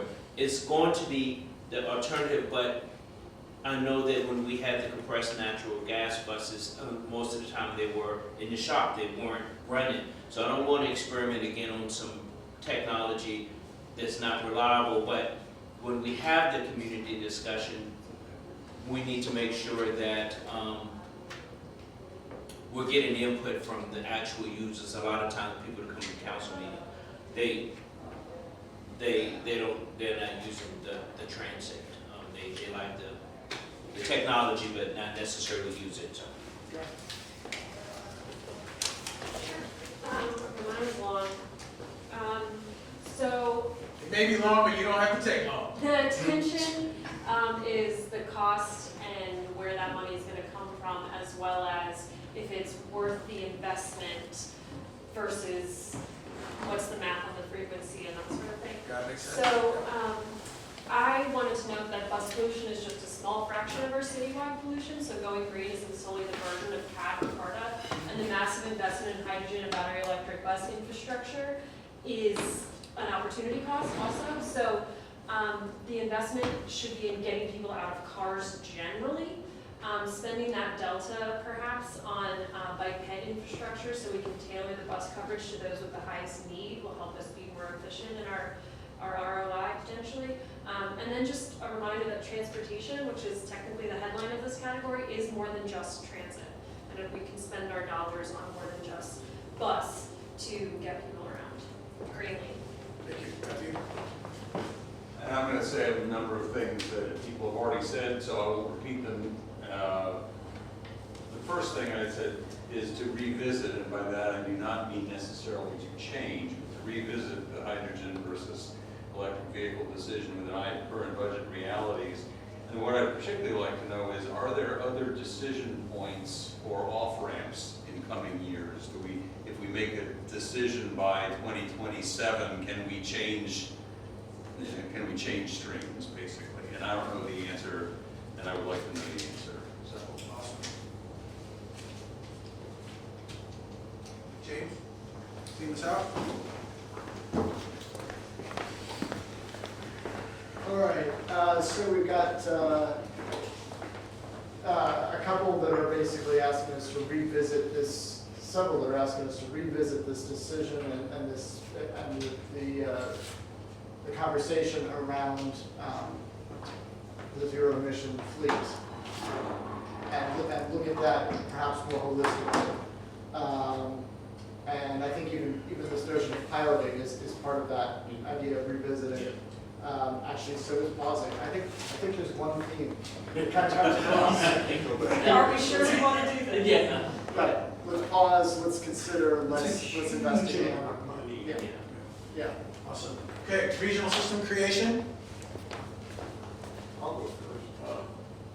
Or read through. Yeah. All right. Regional system. I can appreciate that. Thank you. I had it written down. I can appreciate you being right. Supporting it right. I keep wanting to read this as supporting the farming of Carta, but we'll get it right. Yeah. Supporting the forming of Carta. That was the decision that you all made. We supported the forming of Carta. This is tensions, higher taxes versus more service.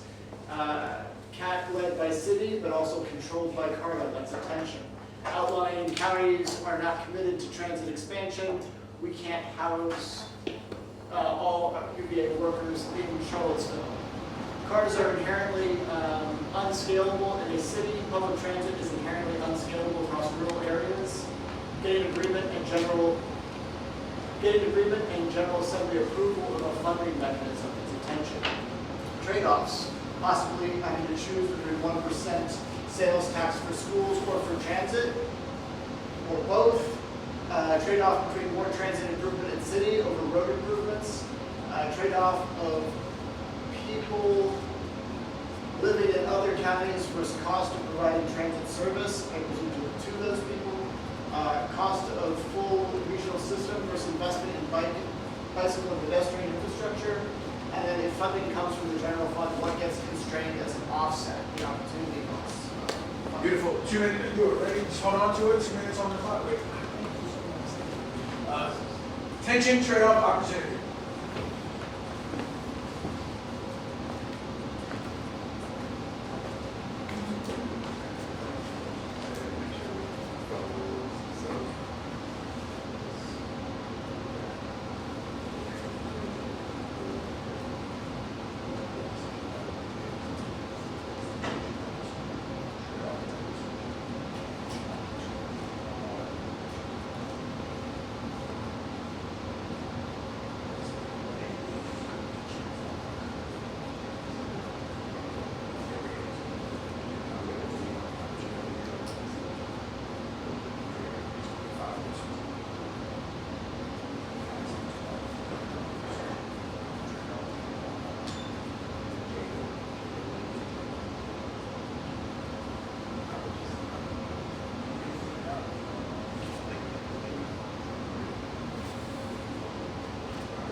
Josh?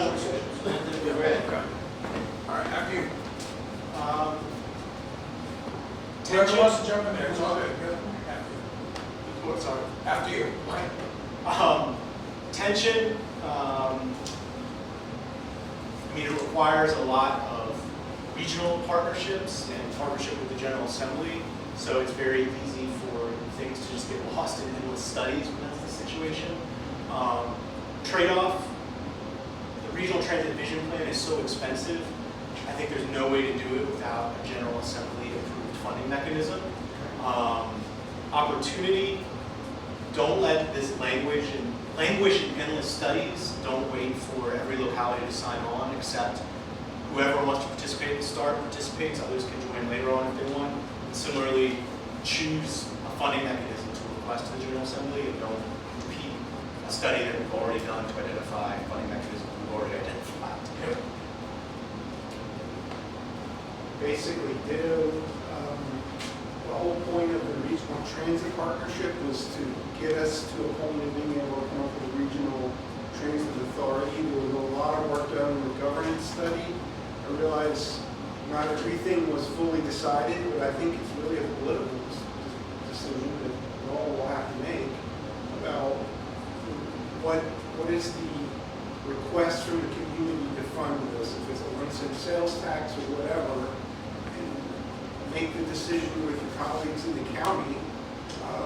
Maybe have a special meeting, something like that. But I've done a little more studies. Okay. Make a decision between city staff and county staff should work together with elected officials. Sounds good. Yeah. Thank you, sir. So, for me, the intention was, regional support. We can't wait for others to come along. We need to go along with that. The trade-off is that, we're here to support and we do both taxes for the schools and for this. And it's an opportunity for the city to take a lead on this regional CARTA in, promoting it and to seek funding from General Assembly. Ditto to everything else. I just think we need to get a funding formula for CARTA that UVA and other counties will be willing to join. And until we get something like that, we got nothing. All right, again, ditto. So I figured instead of saying this again, I would go a little out there. So I've got two things. In addition to asking the General Assembly for a funding mechanism specifically for CARTA, I think we should also ask for the power to have a congestion fee. And then we're able to spend that revenue on expanded regional opportunities like park and rides, and then bike and bus infrastructure within city limits. And then the other thing is support the 3-notch trail that will connect us to Waynesboro by Crozet, so that people don't have to get here on the freeways. James, name us out, sir. Sure. All right. No more studies. Right. Straight up. And I read that a little bit about Mayor Mears in terms of taking a lead. It's kind of a call to action. We need to move forward. And then two of these are dealing with this issue that we actually need to define our revenue sources, congestion fee, new entry into the conversation, making sure that UVA and other counties are engaged. But both of those looking at this question of what is our funding source going to be and what are the topics are. Great. Thank you all. All right, what I need you to do is take 10 minutes. Take a 10-minute break. Okay? Thank you. All right, shall we? Let's dive in. We're going to talk about what could be, but before we do, I just want to take you on a quick journey. I want to take you on and have a quick conversation with me. So I want to talk about curiosity, and it requires, it's really a skill that's needed to really think about what could be. We all know those people that we ask them to think about the future state, but they keep talking about the present state. I think we talk about that often, where we've heard community conversations, and that's literally called being stuck in a moment. It's literally talking about the ability for time to pass one by and being stuck in an actual moment. And so although time and years pass by, we're still stuck in the moment. So curiosity is required to kind of get unstuck in the moment. So you may not know the value of curiosity, but you know the value of not having it. I want to take you on a quick journey, quick story. I do want to apologize ahead of time. Sorry, but not sorry for a little bit of a trigger warning in this story, so I won't keep the image up long. But I want to talk to you about 2015, and I want to talk to you about these guys.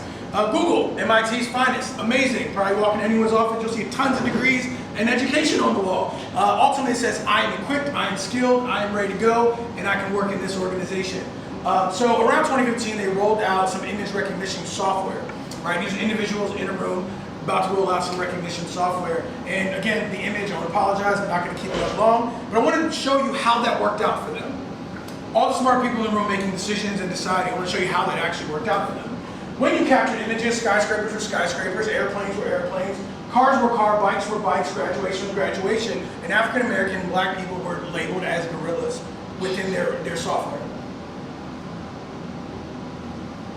This is how it worked out for Google in 2015. Some of the conversation that kind of went on, one of the individuals affected said, what kind of sample image data was collected here? He received social architect.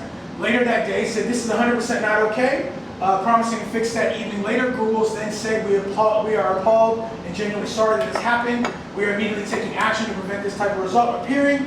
This is still clearly a lot of work to be done with automatic imaging labeling, and we're looking at how we can prevent these types of mistakes happening in the future. Twitter kind of did the first instance of AI racism. When you look at this, what jumps out to you? Just the conversation, the words, the statements. What jumps out? The experts were wrong. Okay. Sort of reaction to something versus potential problem analysis on the front end. Sure, absolutely. Yeah, I also, if I could just speed this up. Oh, go ahead. Panic? Panic, sure. Also, if I could speed this up, the thing that was communicated and blamed was the tech. Yeah. Didn't a human being sit in a room and think of that tech? Didn't a human being put in the code? But it was, something's wrong with the imaging software. Right? Something's wrong with the actual thing over there versus something could potentially be wrong with the thing right here. So, some of the headlines: Google fixed its racist algorithm by removing gorillas from its imaging. Google's solution to accidental algorithm racism bans gorillas. The solution, right? The solution, right? The thing over there versus the thing right here. How I think and how I function may have created the situation. So how'd they get so lost? What are your thoughts? Shoot something out and make popcorn it out. How'd they get so lost? Who's in the room? Okay, lack of asking that. Maybe who's in the room? Who was in the room, potentially. Got it? Focus on cool technology as opposed to what it's going to actually, how it will impact society. Sure. Lack of humility and curiosity. Absolutely. That's Also, it. traditions of, I mean, back when Kodak developed color film, they based it off of a white person. Like, that's historical programming errors that we're not taking diversity into context. And Yeah, so it's so just a trying to continuation. innovate, trying to think of something new, but A continuation not of that tradition. Yeah. Even if you're building on old algorithms, who established those in the first place, and what did they take into consideration? yeah, let's stick on the pig situation. What beta testing did they do? Yeah, lack of testing. Yeah. At the end of the day, Google failed to truly understand, look at that word, the people that they intended to serve because they failed to take into consideration how African Americans would use AI. That room full of people would have to start asking themselves some real questions. Who's here, who's not here? How do we actually test it? Are we building off old information? Like, they would have to start asking themselves some real questions. But the experts in the room would have to ask themselves some questions, which would require what'd you say? Humility. Humility. Imagine that. But the person says, you see my wall of framed degrees? That says I'm good. But I would need what? Humility.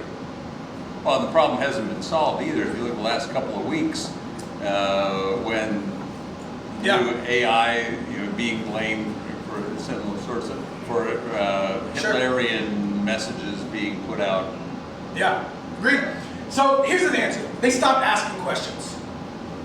Who's in the room? Who's not in the room? Are we landing on just our thoughts and our expertise? Are we reinventing history? Are we not testing enough? They stopped asking questions. But when we were interesting human beings, right? Stop asking questions. When we were kids, we were super curious. We like ate dirt and called it like dirt pies, and we licked holes, and we rode bikes down hills with I rode bikes down hills with no brakes on. Like we were daring, like we were curious. People as children, we climbed. I mean, it was a whole situation. As children, we put random things in our mouths. Like we were super curious. But why did we stop being so curious? As people, as humans, as decision makers, as leaders, why did we stop being so curious? What do you think? We end up with patterns that get us from A to B to C as effectively as possible. We've done it so many times that we don't think of other ways of doing it. Sure. Biases. Yep. One of the big ones is fear. And here's what we learn from fear. Sometimes it's fear of failure, fear of rejection, fear of success, and fear of being wrong. Sounds like the underlying skill that we would need in those is what? Humility. Fear is also very ego-driven. Fear says it's about me. Anybody flown the friendly skies before? Recently? No? Cool? Yeah? How was that? It was good flight? Yeah. Okay, awesome. Anybody experience turbulence? Nope. Yeah. Not seen And maybe not a recent flight, but when we hit turbulence, we're all like, oh my God, we're gonna die. Like there's a bunch of stuff going on in turbulence. We're like looking at random people telling them we love them. We're like writing notes home. Like there's a bunch of stuff going on. What's interesting about there was a bunch of pilots surveyed regarding turbulence. And they were like, there was a whole survey, it was really cool. It was a working survey, I think this one was good, but it was fun. It was like, what are you all thinking about while we're all in the back kind of freaking out and writing love letters to our family, and we're like just kissing random people, telling them we love you, man, and like all stuff while turbulence is happening. What are you all thinking about up front? So this is us, by the way, when turbulence is hitting. We're just like grabbing everything and doing that stuff. But the question to them was, what are you thinking about up front while turbulence and things are being shaken up? And the joking comment was, we're thinking about what we have for breakfast. The interesting thing is that they're not actually like freaking out as much. The pilots, the drivers, potentially some with direction in their mind. Cool thing about this is that they start to talk about how they were trained. They were like, we weren't trained to like forget that the turbulence existed. We were trained to navigate the turbulence. So when it actually happens, because it always will happen, we know how to cognitively and emotionally function in a space where turbulence exists. So while everyone is freaking out, one of the other things they said was, we have a purpose and value that drives us bigger than the fear itself. They also said it doesn't mean we don't have it, but our purpose and our value is so ingrained in us that we have to navigate it well. Who else is going to do it? So they own that responsibility. So it's interesting, intentional behaviors align with one's core value and beliefs aimed at achieving the meaningful and impactful outcomes. They are driven by a meaningful and impactful outcome. And it does not mean that they're not fearful. It doesn't mean that fear doesn't come with trying something new or whatever new turbulence is taking place. It's that they are equipped and trained to navigate it well. So, thus, friendly skies. So this was super just powerful, that they have a purpose and a value that actually drives them bigger than the fear itself, because they do experience fear. They do experience turbulence. They do have to make tough decisions. They do have to ask themselves questions. The super arrogant, degraded individuals do have to incorporate humility, and that doesn't feel good to tell myself I might be wrong. We have to navigate those things. We're talking about like healthy humans. So, fear shrinks our brains even when we're like being creative. I love this woman, Dr. Winnie Suzuki, that studied long-term memory and long-term care effect of the brain, but the hippocampus specifically. So what's interesting is that she's linked the hippocampus to the ability of retaining memory is also connected to the ability to to creativity, which is rooted in curiosity. Is that they're actually linked together. But fear shrinks our brain, and especially the hippocampus, so that means that we're not able to retain information, we're affecting the part of the brain that also allows us to create some. Create thoughts. We do things like literally killing the cells in our hippocampus that contribute to memory deterioration. It's also zapping our creativity, which lives in curiosity as well. But also psychologists said when our structure, rhythm, and routines are thrown off, part of our thinking shuts down and we escape to safety. So when we try something new or think of something new, which I'm going to ask you to do in a little bit, there are some things that actually happen. If we mess up routine and we mess up tradition, there's a lot of fear that comes in. And we shrink, and that's it. And we start asking what-if questions, right? But these aren't curious what-if questions. These are like the what-if questions when turbulence hit. Like, what if this happens, and what if this happens, and what if this happens? Those are rooted in fear, not true curiosity. Because what if lets me move forward, a curious question. Fearful what-if questions keep me stagnant. And so fearful what if questions become, no, I'm good, nope, nope, nope, nope, nope, nope, no thanks, no thanks. Curious what if questions allow me to say, let's try that. And you lean forward versus leaning back. So these thoughts keep us safe and begin to explore. Remember, I'm going to ask you to do this today, to explore. But fearful what if questions don't really allow me to explore, just let me manipulate myself as if I did. But we stay and we always see as one particular thing. And we get locked into one idea. So, love this quote, love this man. And when we get locked into that one idea, it's the only thing we're ever going to see. That's it. We will not ask the questions, who's in the height at the table? How are we testing it? Should we be looking at history wrong? We're not asking those questions. All I see is all I see, so it's all I'll actually see. Versus humility and curiosity and creativity go hand in hand. So I'm going to ask you not to batten down the hatches as we go into the what could be phase of all of this. I'm going to ask you to do those things as well. Don't do this. Don't be this guy. But question, do you think we have the ability to manage our thoughts? Yep. We do? I think we do. I will also say that this is probably the hardest thing ever in life that we'll have to do. Ever. But we can do it. So we have the power to imagine a world that isn't our world yet. It's always easier to be a critic than a creator. Those fearful what if questions live in critic, and the creative what if questions allow us to create the new thing. But when we create the new thing or think of the new thing, it is going to create turbulence. Because we are rooted in history and comfortability and all the reasons that kept the room of Google from not expanding. Those things are comfortable. So I'm going to ask you, as we think, be a critic or creator. Favorite movie of all time, by the way, and I want to just kind of show you some really cool scenes of this movie. This is stuff before it existed in the world. What is this? What's going on in there? That's virtual reality, 1982. 1982, virtual reality made it into a movie. I don't think anyone had an Oculus yet. No. Made it into a movie. Interesting. Someone was in a room thinking of things. Go figure. What about this? 1982? What about this? What was he doing here? Zoom. He was ordering off a screen? I don't think anybody did that in 82. Go figure. People in a room thinking about putting this into a movie. What about this? Digitized drones? I don't think we had those, or the government didn't tell us. But digitized drones? Looks like some people were in a room thinking of some things that were different. What about this? This looks like it might be this. Phone, camera situation in your pocket. I think we were still they were connected to cords. If not, they were really big and had the antennas that can talk to Mars still. But go figure, people in a room thinking about putting something that we didn't even have into a movie. 3D. This is one of my favorite scenes of all times. This is a scene where he's actually trying to get into a front door via a thumbprint. iPhone didn't even exist with the thumbprint yet. But yet there's a room full of people that thought about putting it into a movie. It didn't exist in the world yet. We didn't have a lived experience of actually doing it. But it made it into a movie. Go figure. What about this? What's happening here? You said it. No, that's the Zoom. Zoom. Zoom and Skype weren't even companies. But go figure, room full of people thinking of things to make it into a movie. What about this? What is he doing here? Credit card payment? But that didn't exist yet either. We were doing carbon copies of the cards. Who remembers the carbon copies? Like the machine, right? That didn't exist in the world yet, but go figure, a room full of people thinking we should go ahead and incorporate it and enter it into the world. So we often go into situations asking ourselves what we know about something instead of what we don't know. That would require curiosity, but that would also require what? Humility. To ask ourselves, I'm about to go into a situation, what don't I know? Man, but I don't know how that feels, because you see the degrees on the wall? That communicates everything I know. I'm equipped, I'm ready, said Google. Humility and curiosity go hand in hand. So, I'm asking you to have this, I'm asking you to hold this while we go into phase 2 of this, okay?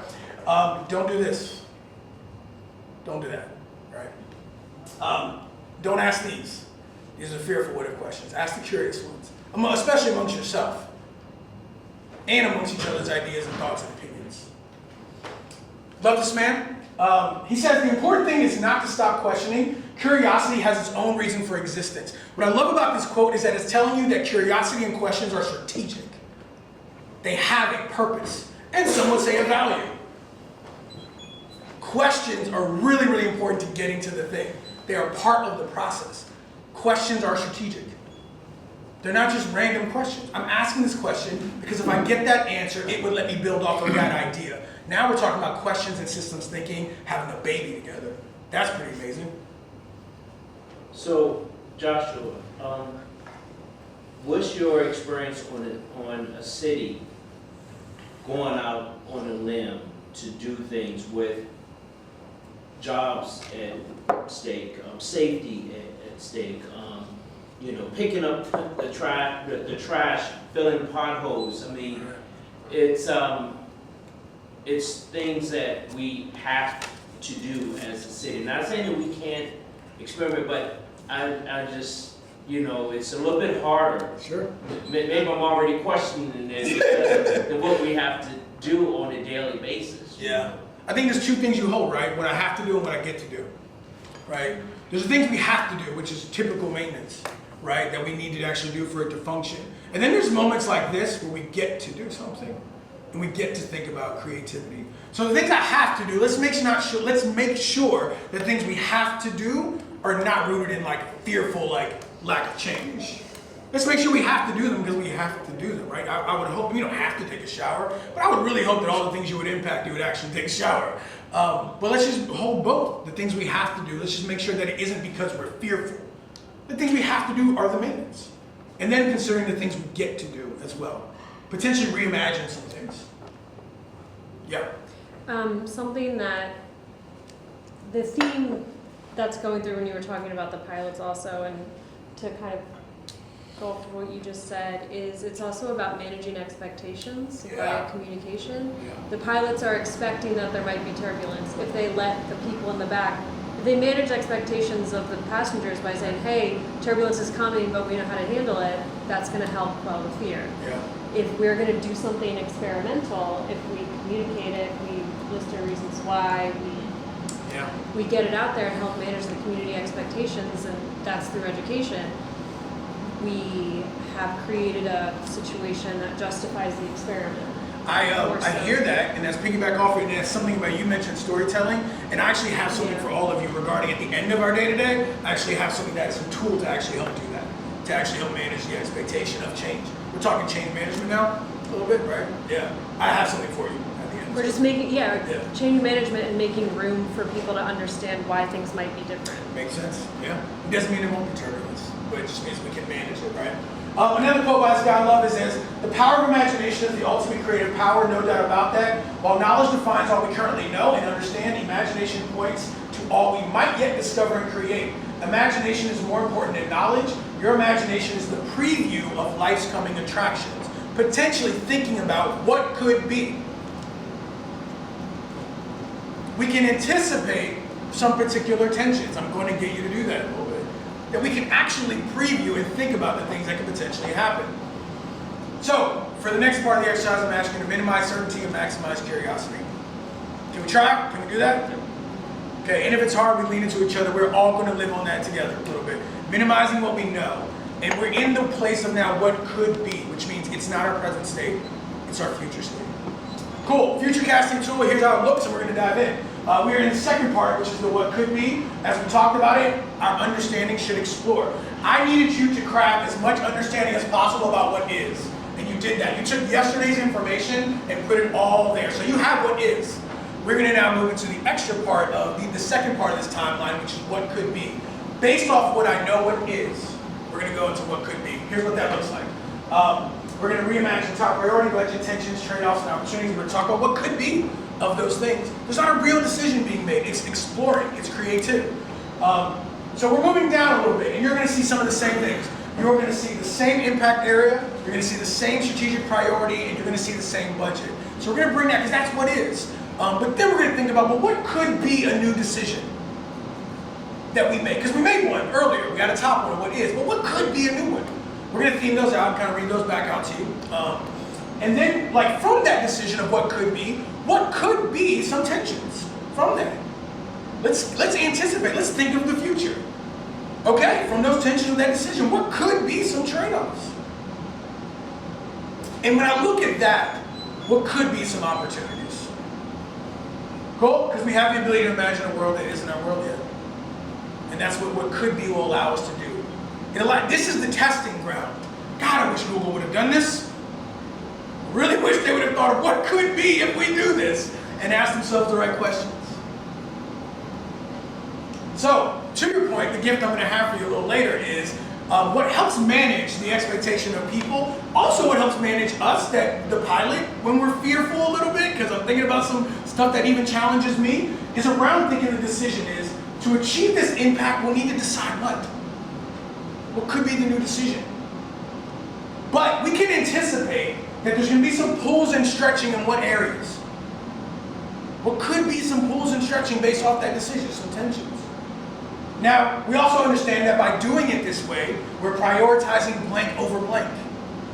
We get it. We understand the tensions that could be, and we understand that we're going to prioritize this over this. However, this challenge and change has revealed an opportunity to do blank. You with me so far, the flow?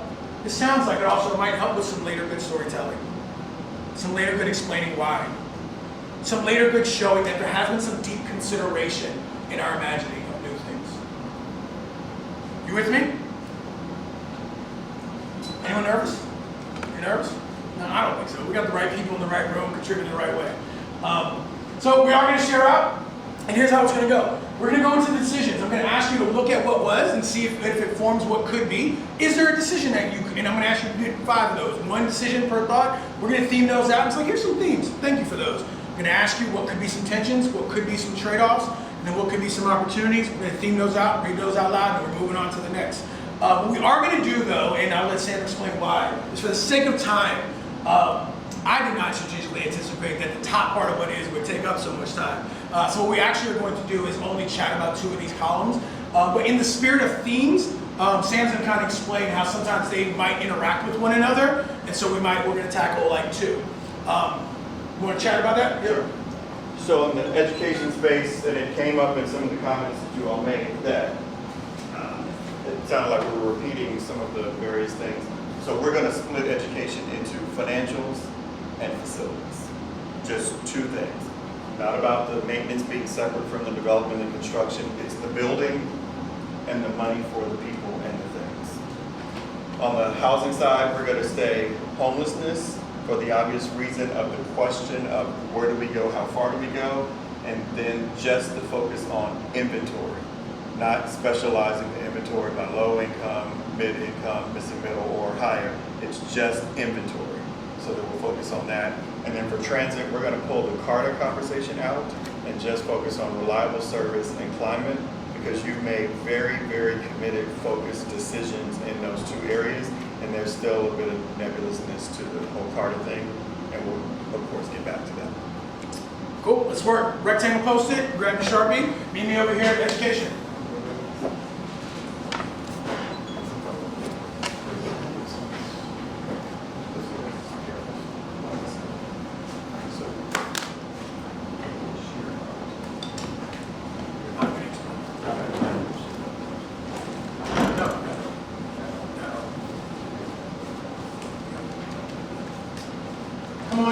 So what you have is, I want you to be able to take a second, you're going to take a couple minutes, you're going to review some of the opportunities, and I want to ask you this question. We're looking at what is. Could there be a different decision made to help bring this to life? So again, decision is, and I also put that prompt there, to achieve this impact, we'll need to. Decision is what could be a directional decision that we make to help this impact come to life. What could be a potential new decision while we now know all this? Some of your answers might already be in the opportunity a little bit, but consider these things. What could be a new decision to help bring this impact to life? I'm going to give you just a couple minutes to go ahead and do that, and then just run and stick your decision right up here. Actually, I'll get you to hold your decision. Thank you. But write it down, please. Write it down. Feel free to review what's up here. Let this inform what could be. This is a decision? Yeah, it's an idea of a decision that could be, now that I have this information, because you made a decision earlier, right? You made one previously. What could be, now that I have this information, what could potentially be a new decision that would make this impact happen? Let's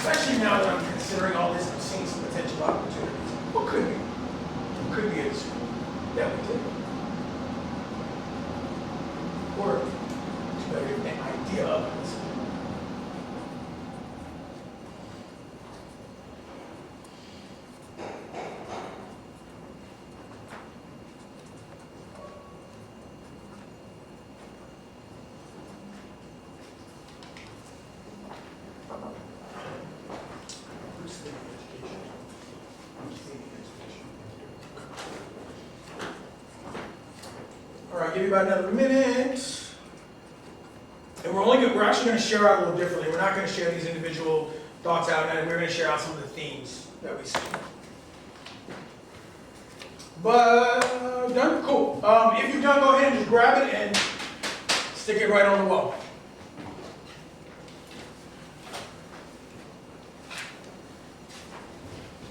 So, doing them all? No, just go right there, yep. Decision right now, we'll walk through some of the other ones. Go back 2 more. These ideas of decisions that could happen now. Because honestly, we made one before, we're seeing some tensions, trade-offs, and opportunities. What could be something new? Getting us to stretch here. A little bit, a little bit. Love it.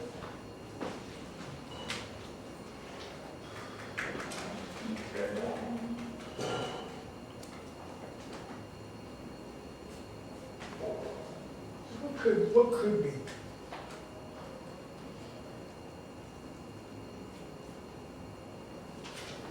Okay. Sam, what themes are you seeing up there? Clearly, we're focused on the agreement between city and schools on how we fund. So that really comes out here.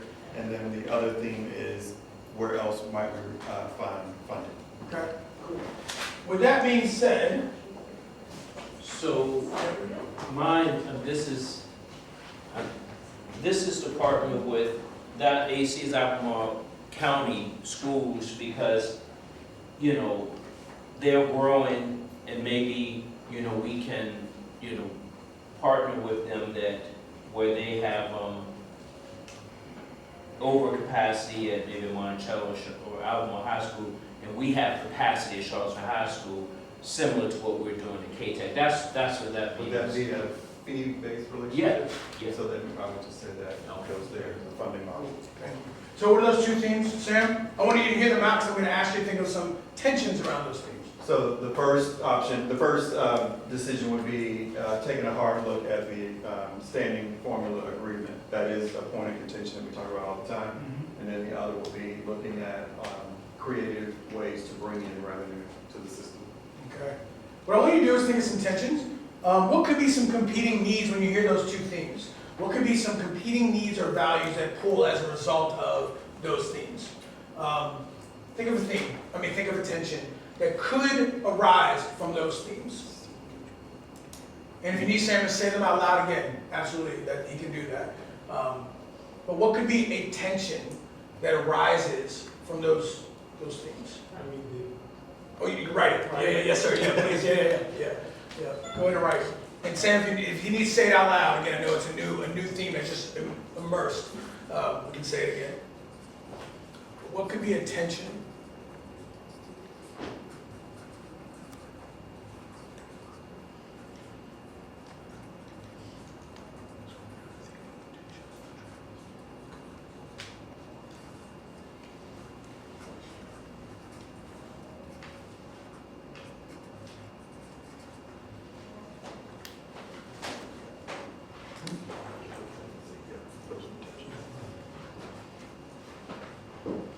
And again, there's another prompt, a new prompt actually regarding tensions up there. It said, we can anticipate its future, some pulls and stretching in what areas?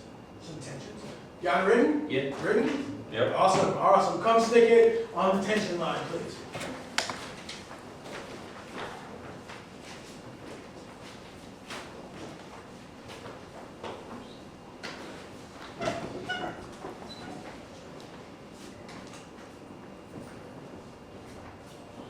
Tensions don't mean we avoid things. Tensions just means we know. We're talking about considering, thinking. This is, the war room, I say, that we should be talking and retreating and talking about tensions. So with those tensions, I want to ask you, what could be something that we prioritize of something else to let go as a result of this? So again, we also understand by doing it this way, if we were to do it this way, that there's a trade-off. That there's a potential trade-off.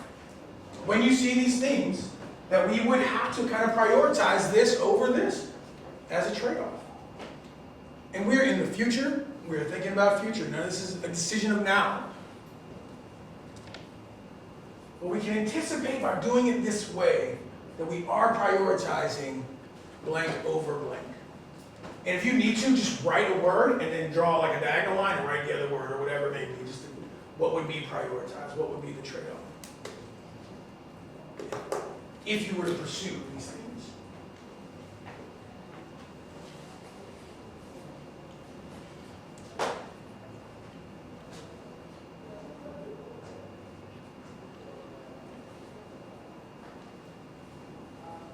I don't understand what you're asking us to do. Yep, so remember the trade-off? The trade-off is ultimately something happening, choosing this over this, having to prioritize. And usually there's a trade-off that comes because of a decision or a direction. We got some themed out decisions and directions here. Can you say them out loud again, Sam? Revisiting the formula, the school funding formula, and seeking external funding opportunities. Seeking external funding opportunities, revisiting the formula. What would, if we pursued those, future, if we pursued those, what would be the trade-off? And there's some tensions up here if you'd like to see some as well to consider. But what would be the trade-off?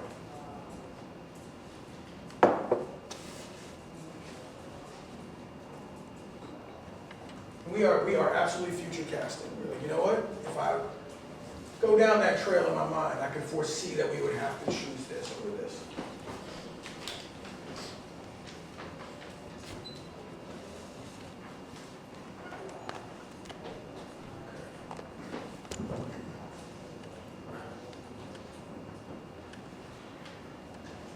Well, I'm not sure I understand the question. Here's my answer anyway. Okay. So what I'm going to ask you to do is a little bit of what you already did earlier. You saw some tension, some trade-offs, and it revealed an opportunity. What I'd like you to do is come up here and see what's up here thus far, and see if there's an opportunity. When you look at these kind of tensions and trade-offs, what could be an opportunity? To help, I think, you manage expectation and things of that nature. When you look at these potential futuristic trade-offs and tensions, what could be an opportunity?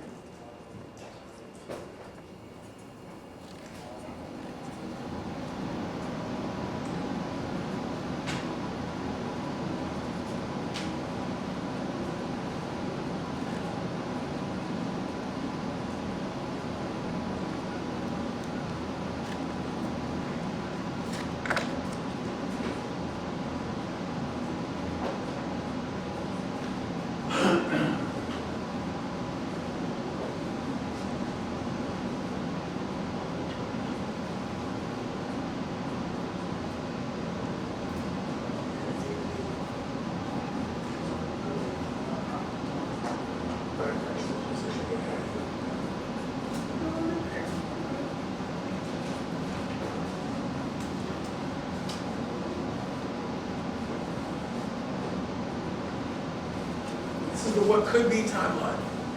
What could be some tensions, what could be some trade-offs. Here's what could be an opportunity when considering those.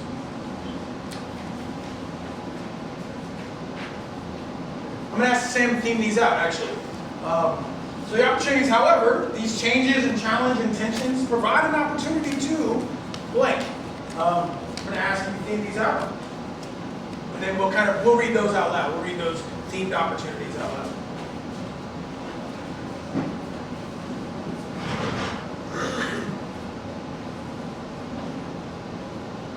All right, so what I see here in the way of opportunities is we clearly gravitate to the idea that maybe revisiting the formula conversation is of interest. It creates predictability.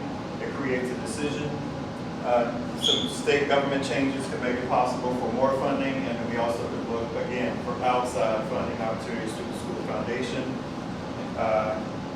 But ultimately looking at the formula as the basis for what the funding relationship is on the operations side. You want to separate those or should we? Okay. Oh, they're already done there. Okay. You all themed out while sticking. That's great. And you wanted us to focus on which one? Facilities meaning buildings, just the concept of what's the decision that could be made around buildings. And What column would you like us to use? I'd say use both, just kind of do it down the middle. Okay, all right, what do you know? Okay. When you look at what's here, tensions, trade-offs, and opportunities. I'm gonna ask you in the future, what could be a directional decision that we make to help make this impact, especially when considering what is. When we are considering what is, what could be to achieve this? What's the impact that we're speaking about? The big group impact. The group impact is what we do about school buildings. School buildings. What is our plan for school buildings? Okay. With wanting to impact school buildings, with considering what is, what's a decision that could be? To impact our school buildings, we would need to decide. To achieve this impact, we'll need to decide what.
Could be.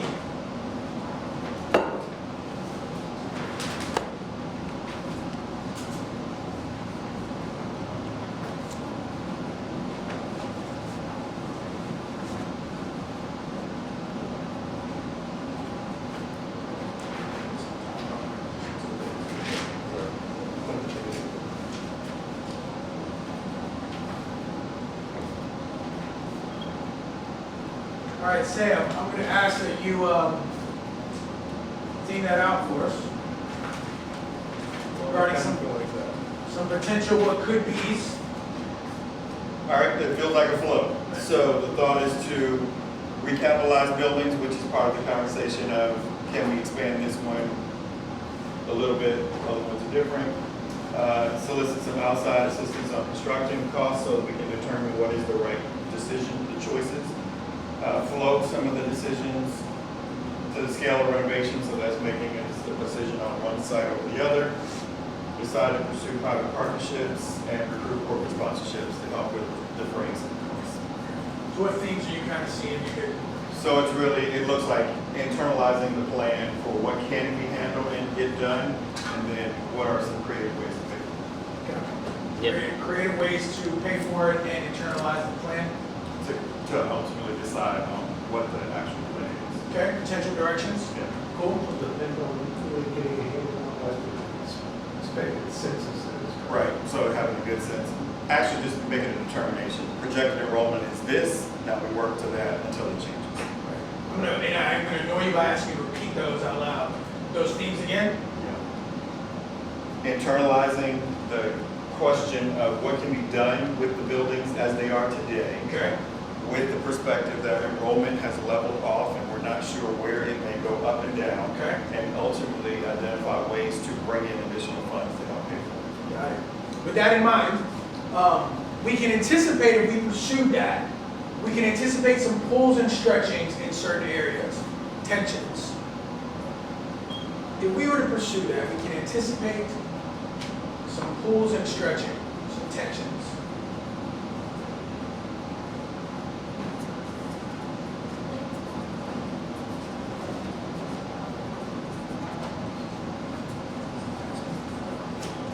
Just hold on.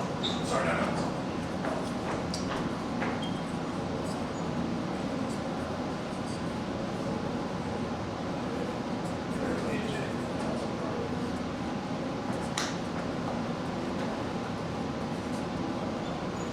All right, thank you. Hold on to it. Hold on to it.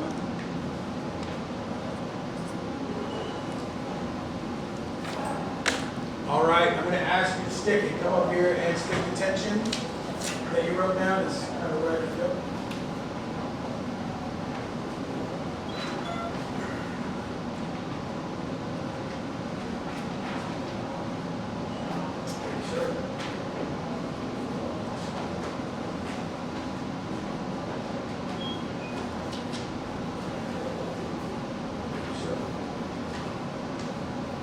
So we were looking at detention. We anticipated some pulls and stretching if we were to potentially pursue that.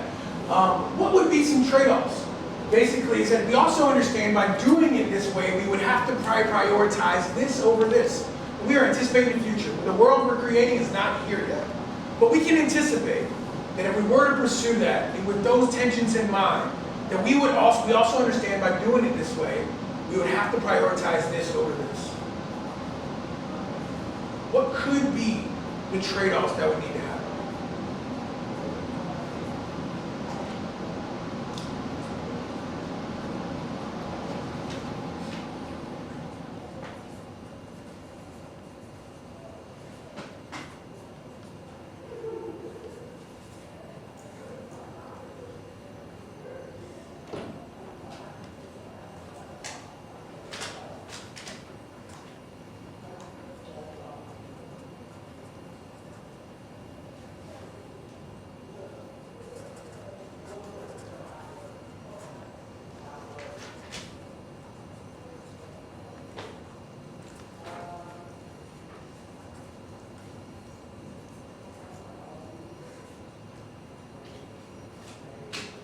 Could be.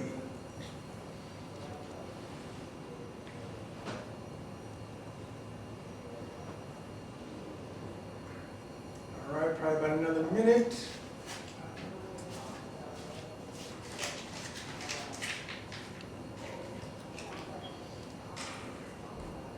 For the future, we thought about pursuing this with these tensions. We could potentially we understand that by doing it this way, we would need to trade off this over this.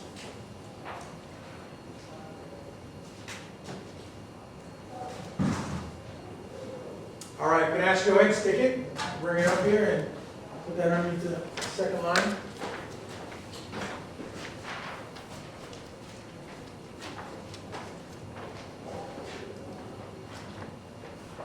So,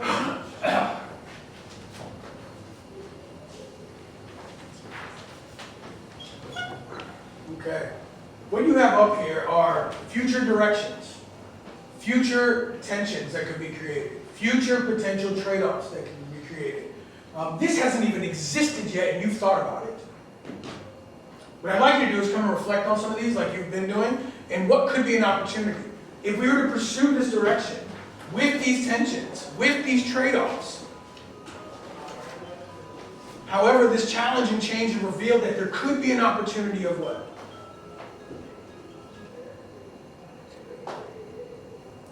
If you want to reflect on them and take a look.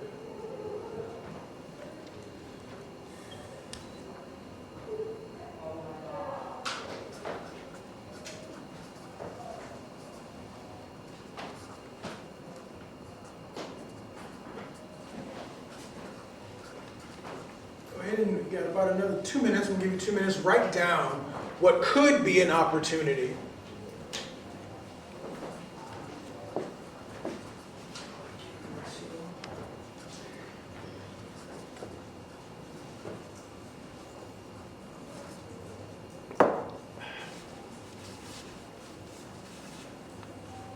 Looking at these tensions and looking at these trade-offs, this change and this challenge has revealed a potential opportunity of what could be.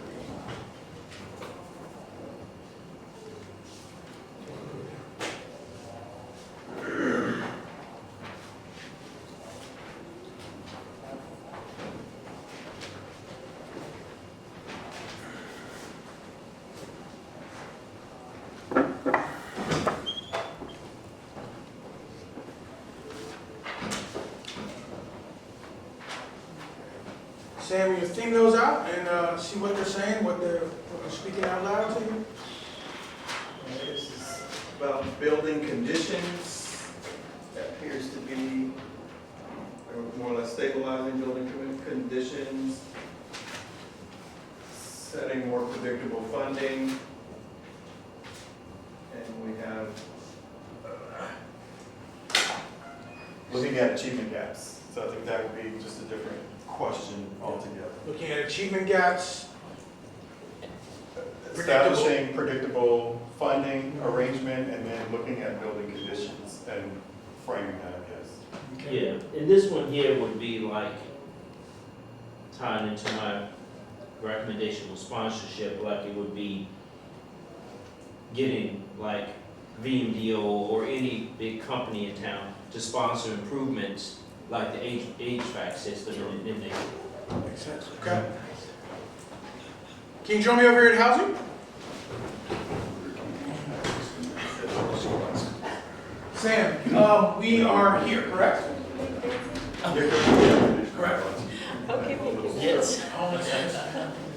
So the housing space, again, looking at homelessness as one category of focus, and then inventory of housing units as a combined focus, not distinguishing amongst the AMIs like before, but just inventory, production, and preservation globally.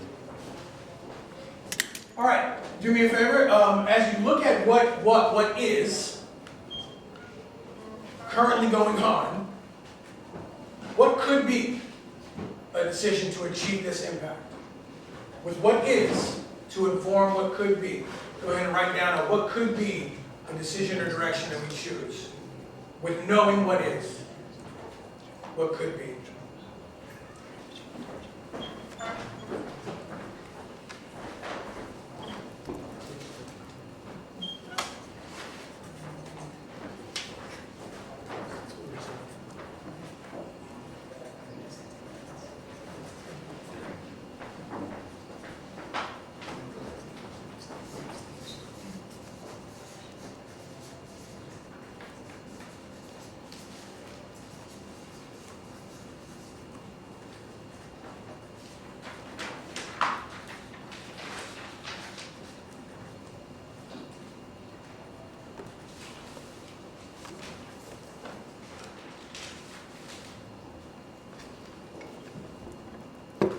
Okay, last 60 seconds of considering what is, what could be, a directional decision that we go by. Thank you for all your future thoughts. Come on and stick with them.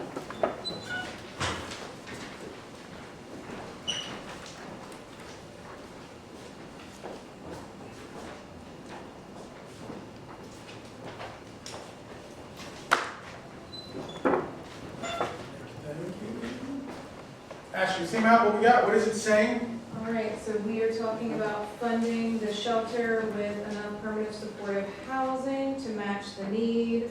We are talking about building a shelter. We are again talking about building a multi-use building that would include a shelter. And we are talking about these two get to be kind of on a similar but side space. These are both about the city taking the lead. This one is about taking the lead in this space generally, and this one is specifically to work on housing individuals within 72 hours of intake, but still the city taking the lead on that work. Okay. I should repeat those themes out one more time. So we've got building actual shelter and housing opportunities for those who are homeless, and we have the city taking leadership in this space to either house individuals or make sure through intake they're getting housed quickly. Okay, and if we are thinking about the future, and if we pursue these directions of our decisions, we can anticipate some pulls and stretching. In what areas? If we were, what could be some tensions, some pulls and stretching that get created from pursuing this direction?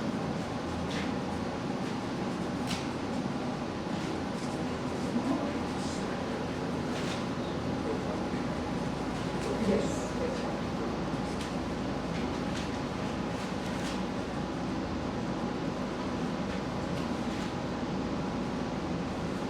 What could we anticipate? If we were to pursue these themes, what would be some tensions, some stretching and pulling?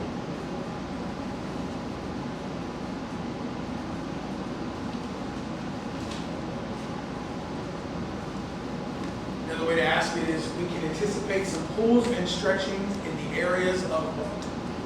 If we were to pursue this. All right, about another minute. Thank you so much for your future thoughts.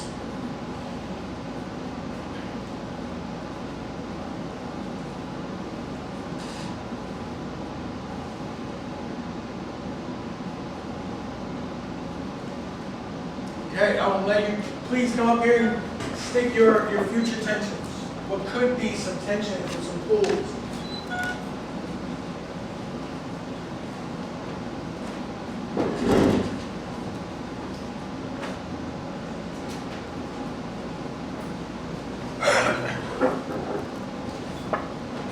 Awesome. So with some of these tensions, again, you want to kind of feel free to come and look at them, but we have some what could be a direction or decision, what could be some tensions from that. Well, from those, what could be some trade-offs? We also understand that if we were to do it this way, we would have to prioritize this over this. What could be trade-offs if we were to pursue these directions, considering these future tensions? We understand that by doing it this way, we would need to prioritize this over this.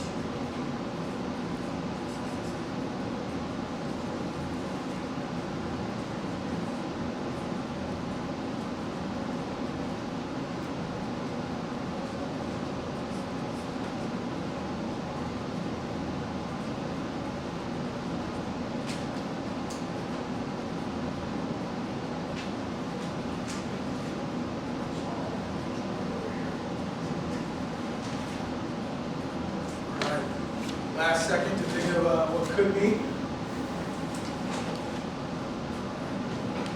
What could be the trade-offs that we could anticipate?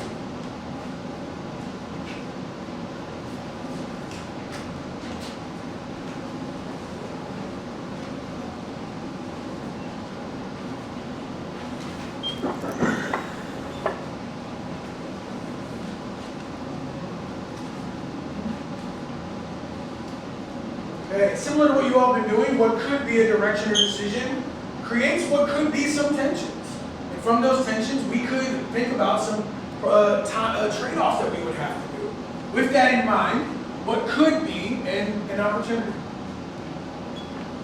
It's like, however, we know with these tensions, with these trade-offs, that however this challenge and change could reveal an opportunity. What would be the opportunity when you look at what could be these challenge and changes?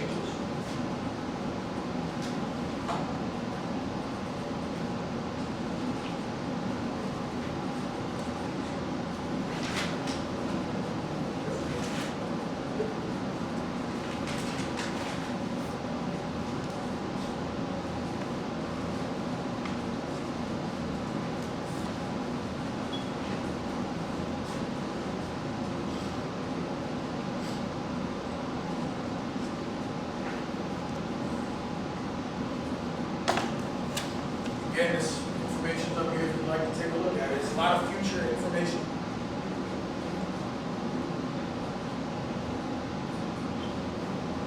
All right, come in, stick it.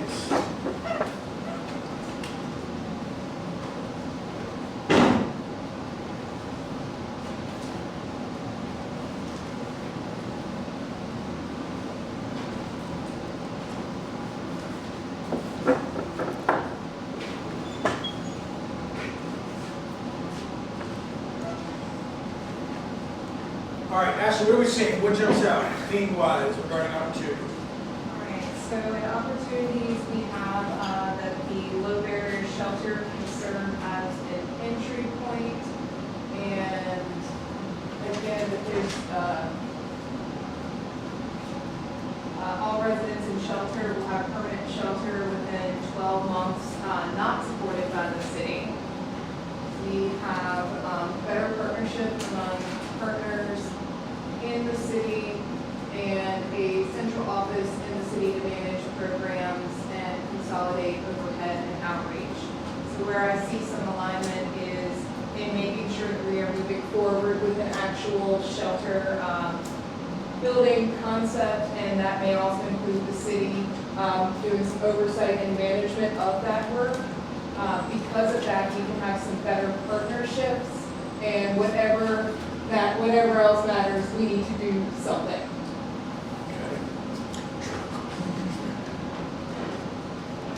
All right, regarding housing inventory. Again, feel free to remember, reflect, and review of what is. Regarding what is, what could be a direction or decision to achieve this impact. A lot of information up here that could help understand. Now that we understand what is, what could be a decision or direction to help achieve this impact.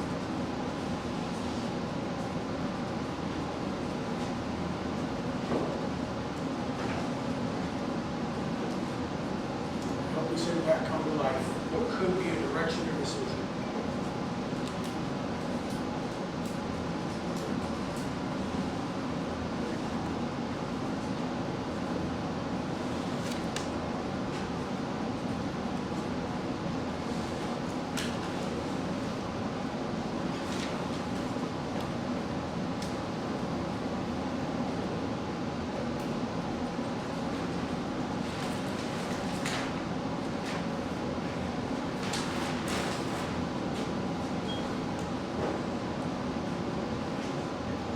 All right, once you're ready, come stick it. It could be a direction or decision. All right. So, thanks so much.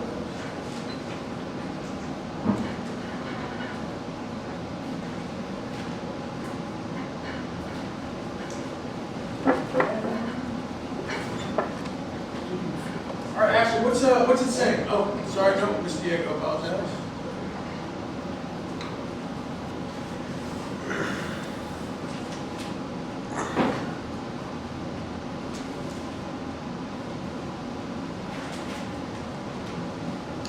Okay, sir.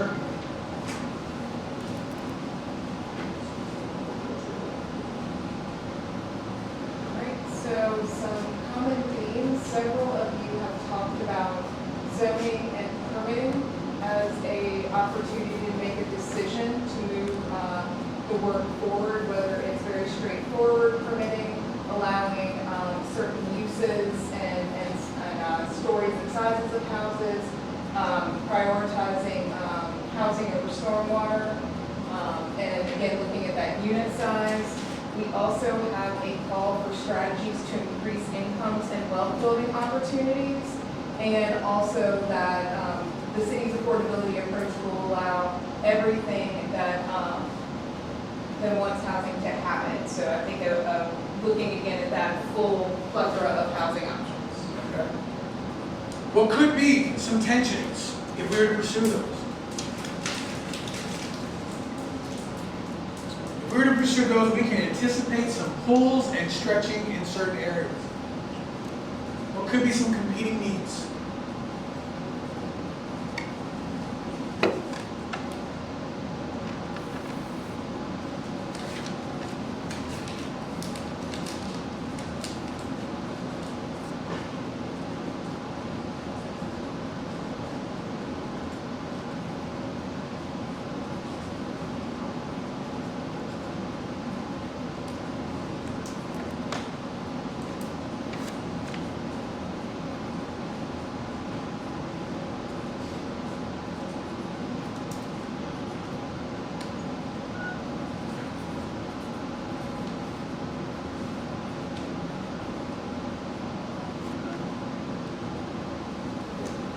Once you have it, come stick it. What could be?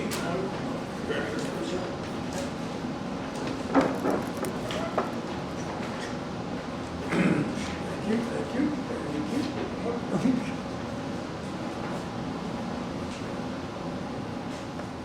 With those potential tensions, again, if we were to pursue those, what could be something that we prioritize over something to basically let go of as a result of that?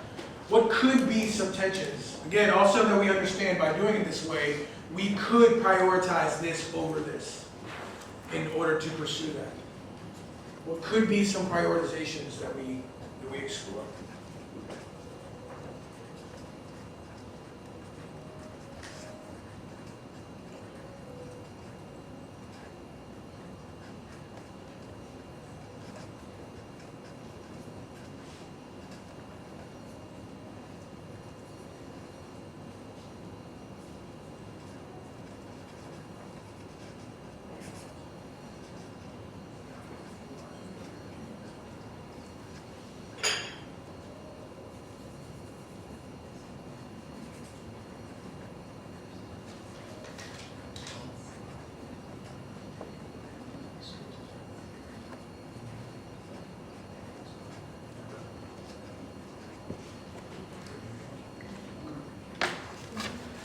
All right, we will take the trade-offs. Go ahead and hand them to us or whatever. We'll grab them.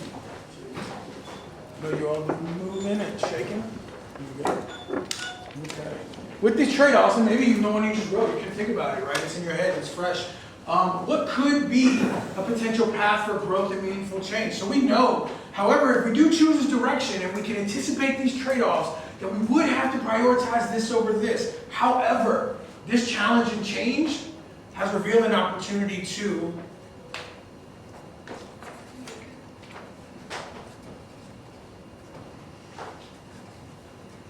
if we were to pursue that, we can anticipate some tensions.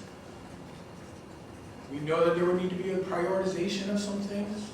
However, this challenge and change has revealed an opportunity to what?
Once you have it, hand it over to us, and Ashley's going to theme out those opportunities that you all have.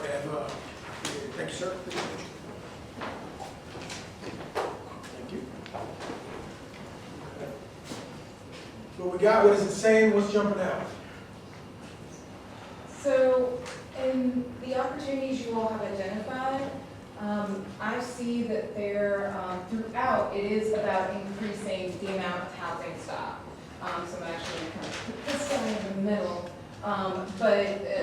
There's also an identification of looking at how to support individuals who are most marginalized, whether that's individuals who might need something like permanent supportive housing with that constant case management, or whether it's individuals who need access to community wealth building, while also looking at how to increase that density, being mindful of environment, being mindful of access to safe pedestrian and bike walkways, but still knowing increasing that housing is going to be important. Awesome. Sam, I'm going to ask you to re-educate us on our last one of the two that we're going to do. Yeah, the last two are just focused on reliable service access and climate innovation, so the reduction, the impact of the climate innovation, Okay. and we'll leave the regional system out.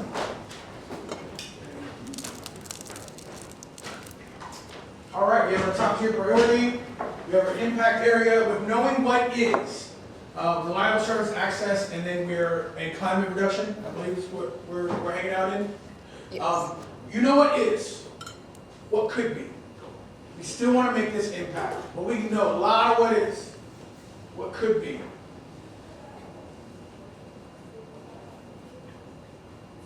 Which is to achieve our impact.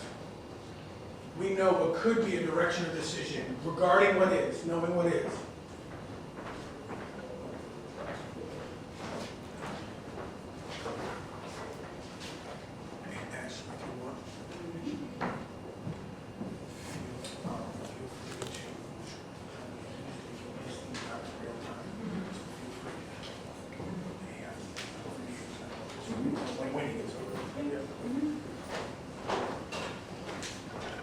All right, go ahead and stick it. What could be the direction or decision now that you know what it is? Go ahead and stick it up there. Thank you, sir. All right, James, theme it out for us. What could be a direction or decision with consideration of what is, with regarding reliable service access? We have two focused very clearly on the frequency of service, prioritizing frequency 3, 15-minute, 10-minute, both of those focusing on frequency of service, and then reliability of service, and creating a dedicated bike, or a dedicated bus lane. Tattoo. All of the above. Dedicated bus lane, which also contributes to the reliability of the service. So those two things, shout them out to us again. I'm going to focus on reliability and frequency. Okay. If we were to pursue those directions or decisions, reliability and frequency, knowing that they're going to create some tensions, right? What can we anticipate regarding pools and stretching if we were to pursue that? For future casting, if we were to pursue those directions, what tensions could we know that would be created? What pools and stretching would take place? What could be? We're thinking of the future. I love that we're not experiencing, well, maybe experiencing it, but hopefully we know what it is. What could be some tensions or trade-offs?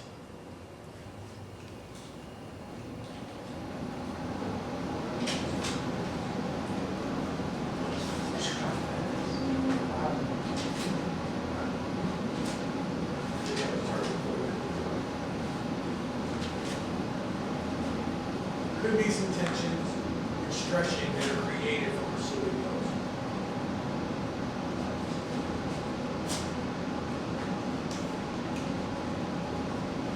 Take care of it.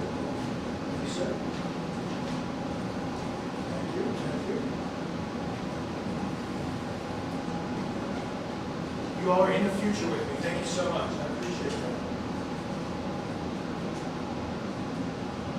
And I know the community appreciates you all. Right? We're going to think about it before it even happened.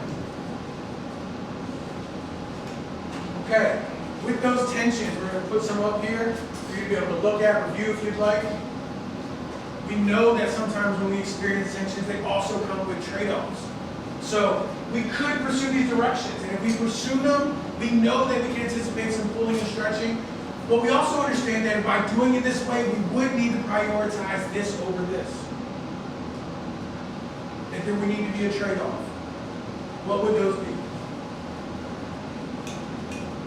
Here in the future, what could we potentially see and understand that we would need to choose this over this?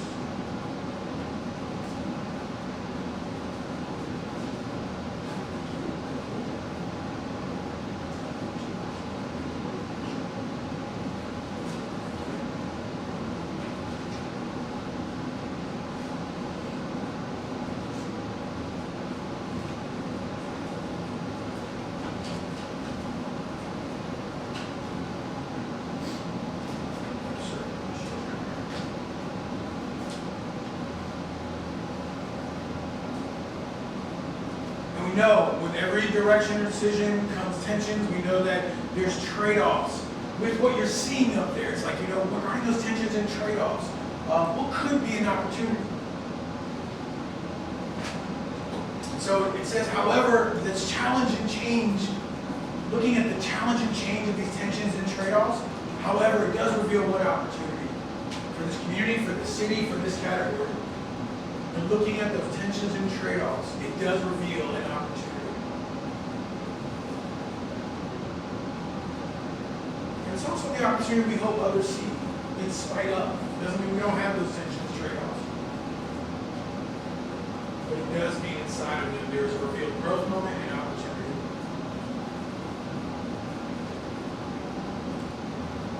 It's the opportunity regarding reliable service access.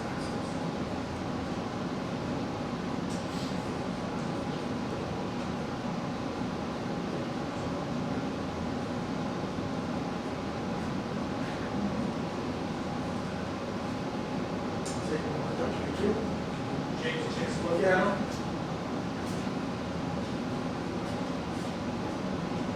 Thank you, sir.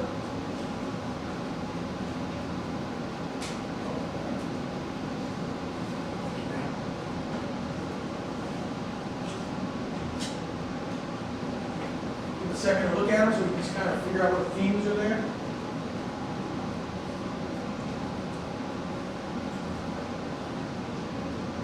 These are all themes and ideas of direction, and maybe we're not sitting in the permanency of thinking of opportunities, potentials, what could be.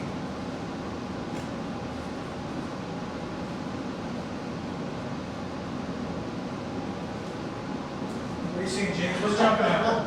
All right, I got two focusing on the opportunity in the regional system. Opportunity to focus first in diesel-driven service. Come back to EV later. And reducing car dependence. Much more frequent groups, a significant increase in demand, and increases formula funding. So the opportunity is recognizing that as the system improves, our funding for it actually improves as well. So I see four, is there four themes? Yeah. Okay, what are those again? So those four themes are regional system, the opportunity to focus on to improving the system first, then pursuing climate objectives, reducing car dependence, and that the theme that the opportunity that improving the system is a financial benefit as well. We're moving to our last impact area, which is climate impact reductions. Do me a favor, let's dive in. You know what could be a new decision or direction regarding climate impact reductions? We know what is. What could be? What could be a direction or decision to help bring that impact to life?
Second, look at those themes and themes of direction, potential decisions we can make.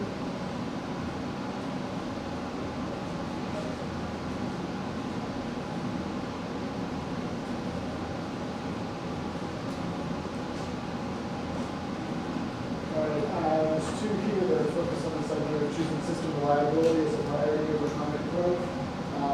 Both of them, I think, are really speaking to the idea of improving the system as a first step towards then investing in EV kind of proof of concept. Then we have one that says every vehicle will be zero emission by 2032. Move beyond either or. We think time limits even transition to I think there's two of these are basically trying to stay the course in some form.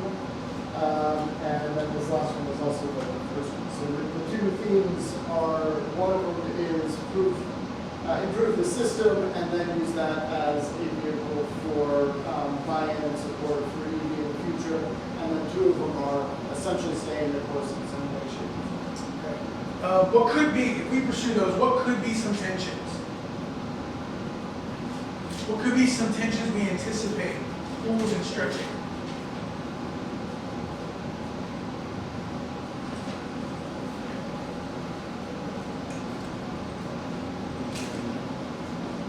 Thank you for being in the future with me. What could be some tensions, some stretching?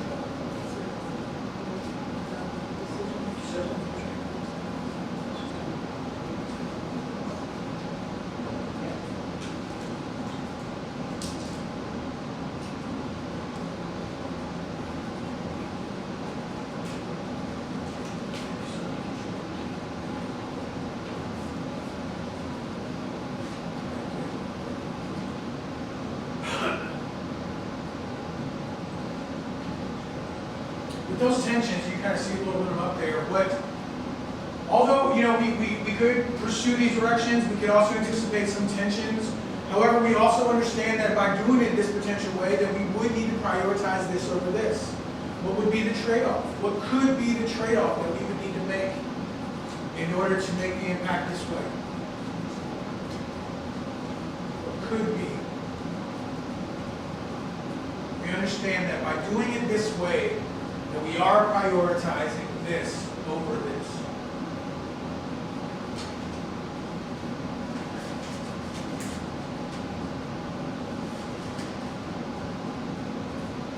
We understand, we would pursue those tensions that we also understand doing it this way. We are prioritizing this over this.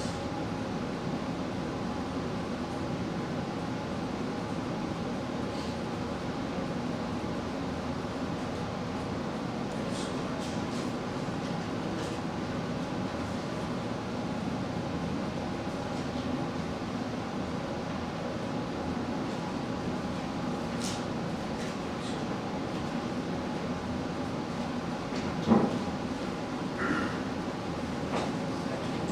Okay? So we know that we could pursue, we're going to recycle. But we know that we could pursue this direction decision. We also can anticipate there being some tensions. We also could, we're thinking in the future that we would have to prioritize this over this.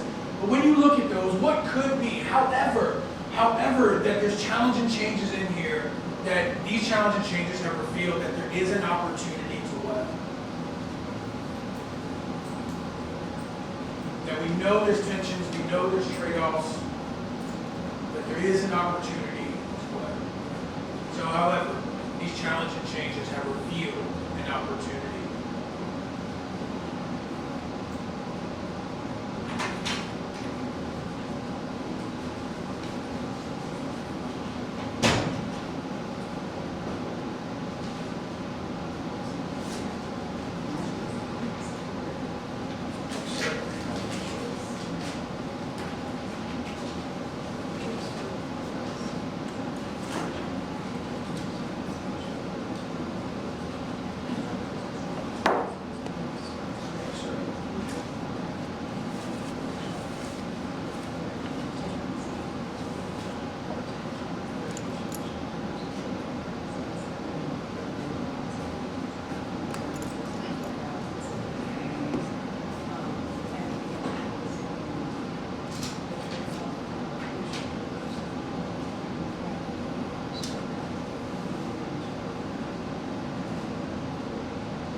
To make sense of it, it's this. I think James will know what I'm trying to say. Yeah, absolutely. You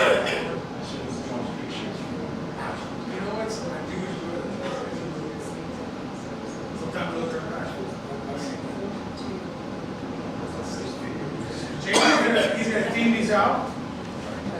I can rewrite that. Oh, you got head nod. You have head nod.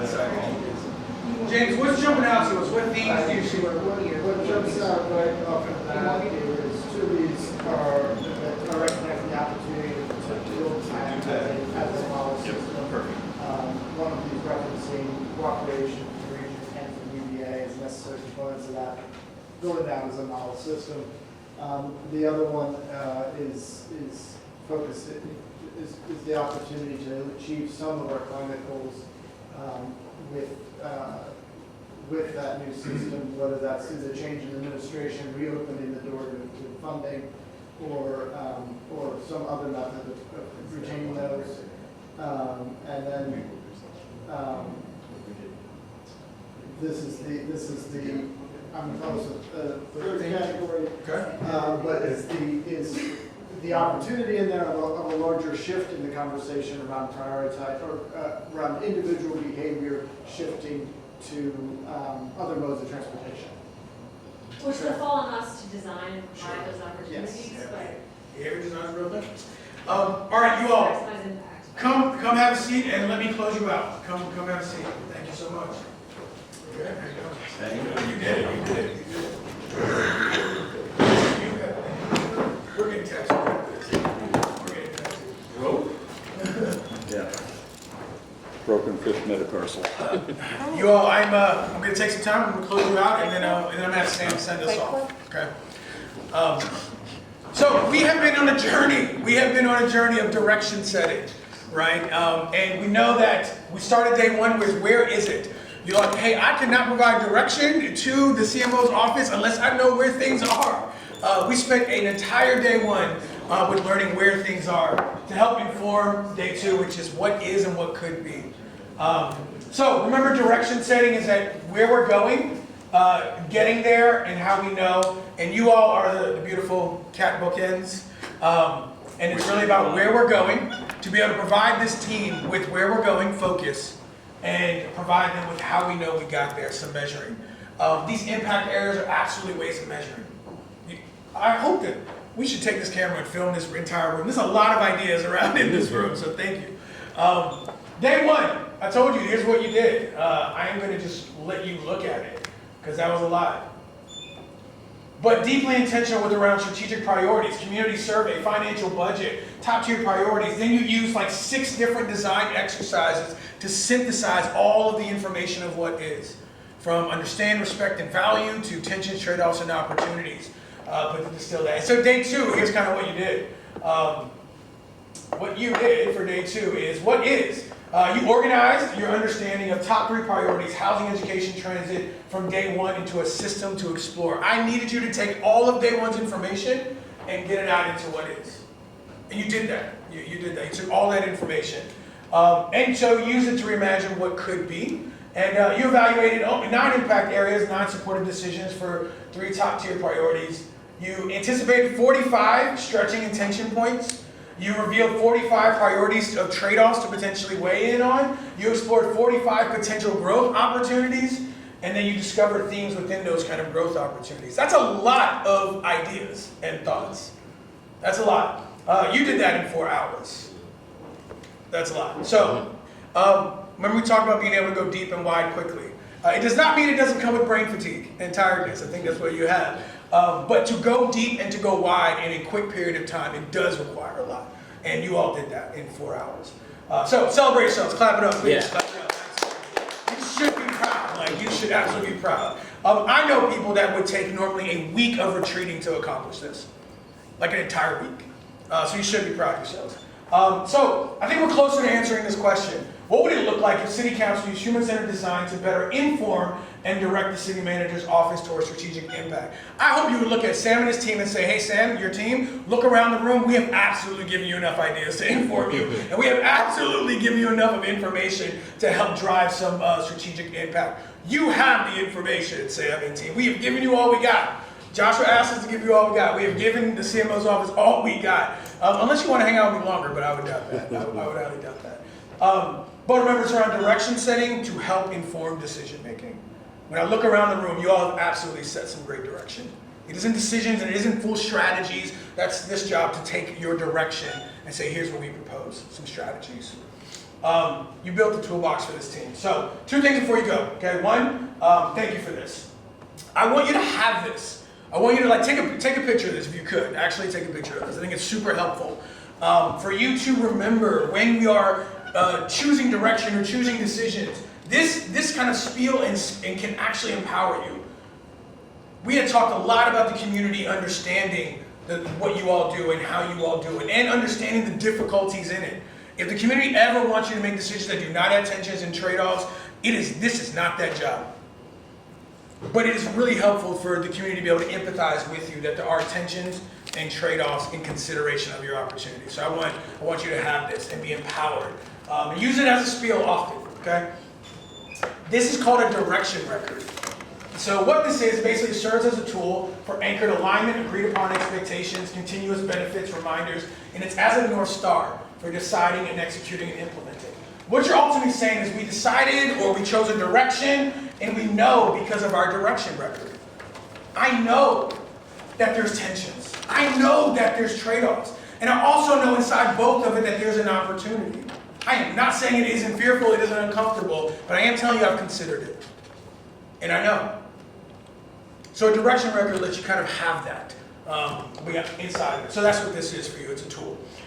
Quickly, just pick any of these, understand, respect, and value, and just shout out to me. What do you understand, respect, or value about the work that you did today, these past 2 days? Just shout something out. Pick an understand, respect, or value, it doesn't even matter. It's difficult. Yeah, There's constraints. there's, okay, absolutely. Like any job description, I would assume. Respect the staff's competence. Respecting the staff's competence. Have respect for. Oh, you have respect for it. And absolutely. value. And value for it, yeah. The work that you've done in the past 2 days. Everything has trade-offs. And you have to try to figure out what those are. Yeah. Your job's hard. Super hard. All right, last thing, turbulence. Trade-offs, tensions, it all creates turbulence. Avoiding it isn't even like realistic. It's being skilled and gifted and to know. And I wanted to give you that direction record to be able to help you navigate that.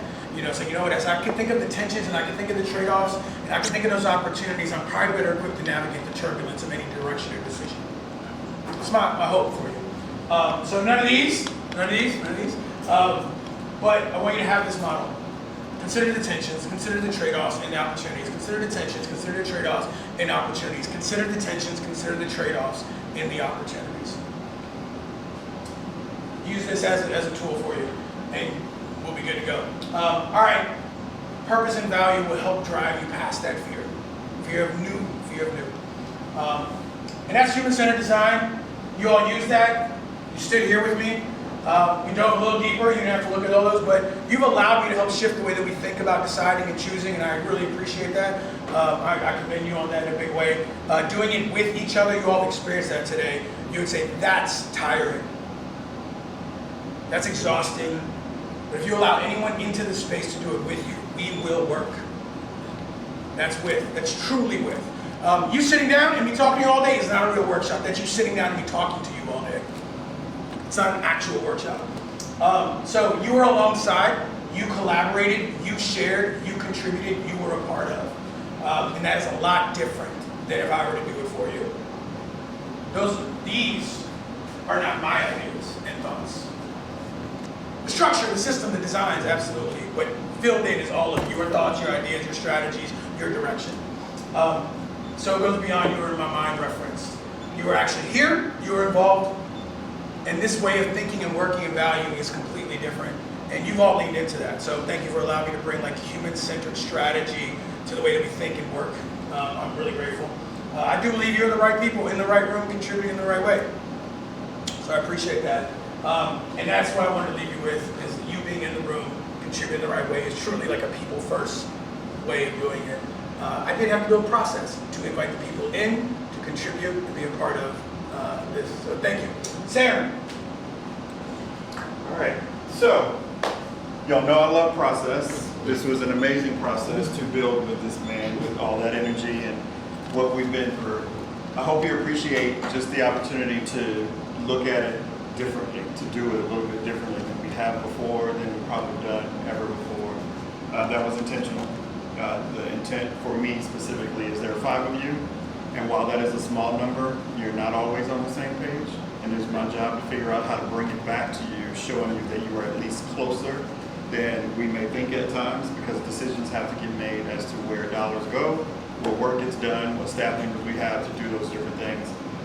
Appreciate this opportunity that we were able to spend the day and a half. We got a lot accomplished. Thank you, Josh, for this process. You also want to thank James and Ashley for stepping in and helping me not have to do as much, because it's the first time I've ever done as little as I've done in an event like this, but I appreciate that. And also just to know that we were able to pull from it. You already see Ashley working on capturing. I was working on capturing when y'all were in the back finishing up. We already know there are things that we've gotten out of this, so just go and know that you did inform and direct today. There's still some clarity that we'll have to bring back to you, so there'll be further conversations. But the next steps are getting ready for building out the next budget. And the next budget is now informed by what we've done for a day and a half. And a few future budgets obviously will be impacted by that as well. Yes? Were you surprised by anything that was said? On the spot questions for Sam. I love that. I love on the spot. Surprised? I would say no. I feel like we've had a good communication back and forth, that nothing is strikingly new. And, kind of emphasizing it, maybe a little bit more in some places than others, but not new. That's good. Yeah, that's good. I like that too. So it sounds like you've you found this process helpful for you and your staff, so that's great, I'm glad to hear. And then And I have to take it beyond just the three of us. Sure. Like, there are many other staff that are key there's staff. definitely some places in which we don't agree. Yes, and that's what I have to wrestle with and bring that back to. I think those are places where votes have to happen. That's correct. Yeah, I think that's probably the hard part of it all, but that's the job. That is what ultimately I feel like this is about, informing so that I can bring it back to you and say, so I see that there's a decision that we need to make here, and there may be 2 or 3 different options. What's your pleasure? And then I'll turn it over to you and let you tell me what we're going to do. What I love about those options, they are informed and directed That's correct. by you all. So, I think one of the things I saw is that, like always, there's some issues where there's a disagreement in a vote, but I also saw a lot of the disagreements as like yes and opportunities where That's good. that's right. it's not necessarily either or. That's right. There's definitely more than one way to do a number of things that we're here. But you'll see this. I will use this language. You'll hear tension and trade-offs. I like that idea of using that to kind of build on and try to bring you back to this day and a half. So next, for 3 consecutive months, October, November, December, you will be getting budget briefs from me during work sessions, framing the budget process, and that is where you will hear tension and trade-off over and over, just kind of getting you prepared for the idea that when I come to you in March with a balanced budget proposal, it'll be probably full of tensions and trade-offs, but it'll actually be focused on opportunity. I want to reference something that, or refer to something that Lloyd said yesterday, which is I think everyone came here operating in good faith, and I know that hasn't always been the case with Charlottesville governance. It does make it So, easier. Just acknowledging and appreciating that that's the time that we're getting to do this. Yes, you are appreciated for figuring that out.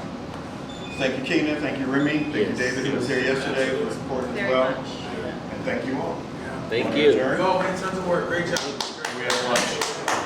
Oh, Thank you. I hear call, can I get a motion to adjourn the meeting? So moved. Second? Second, all in favor, please stand up and leave. Go get Guys, some grab lunch. your lunch. Yeah.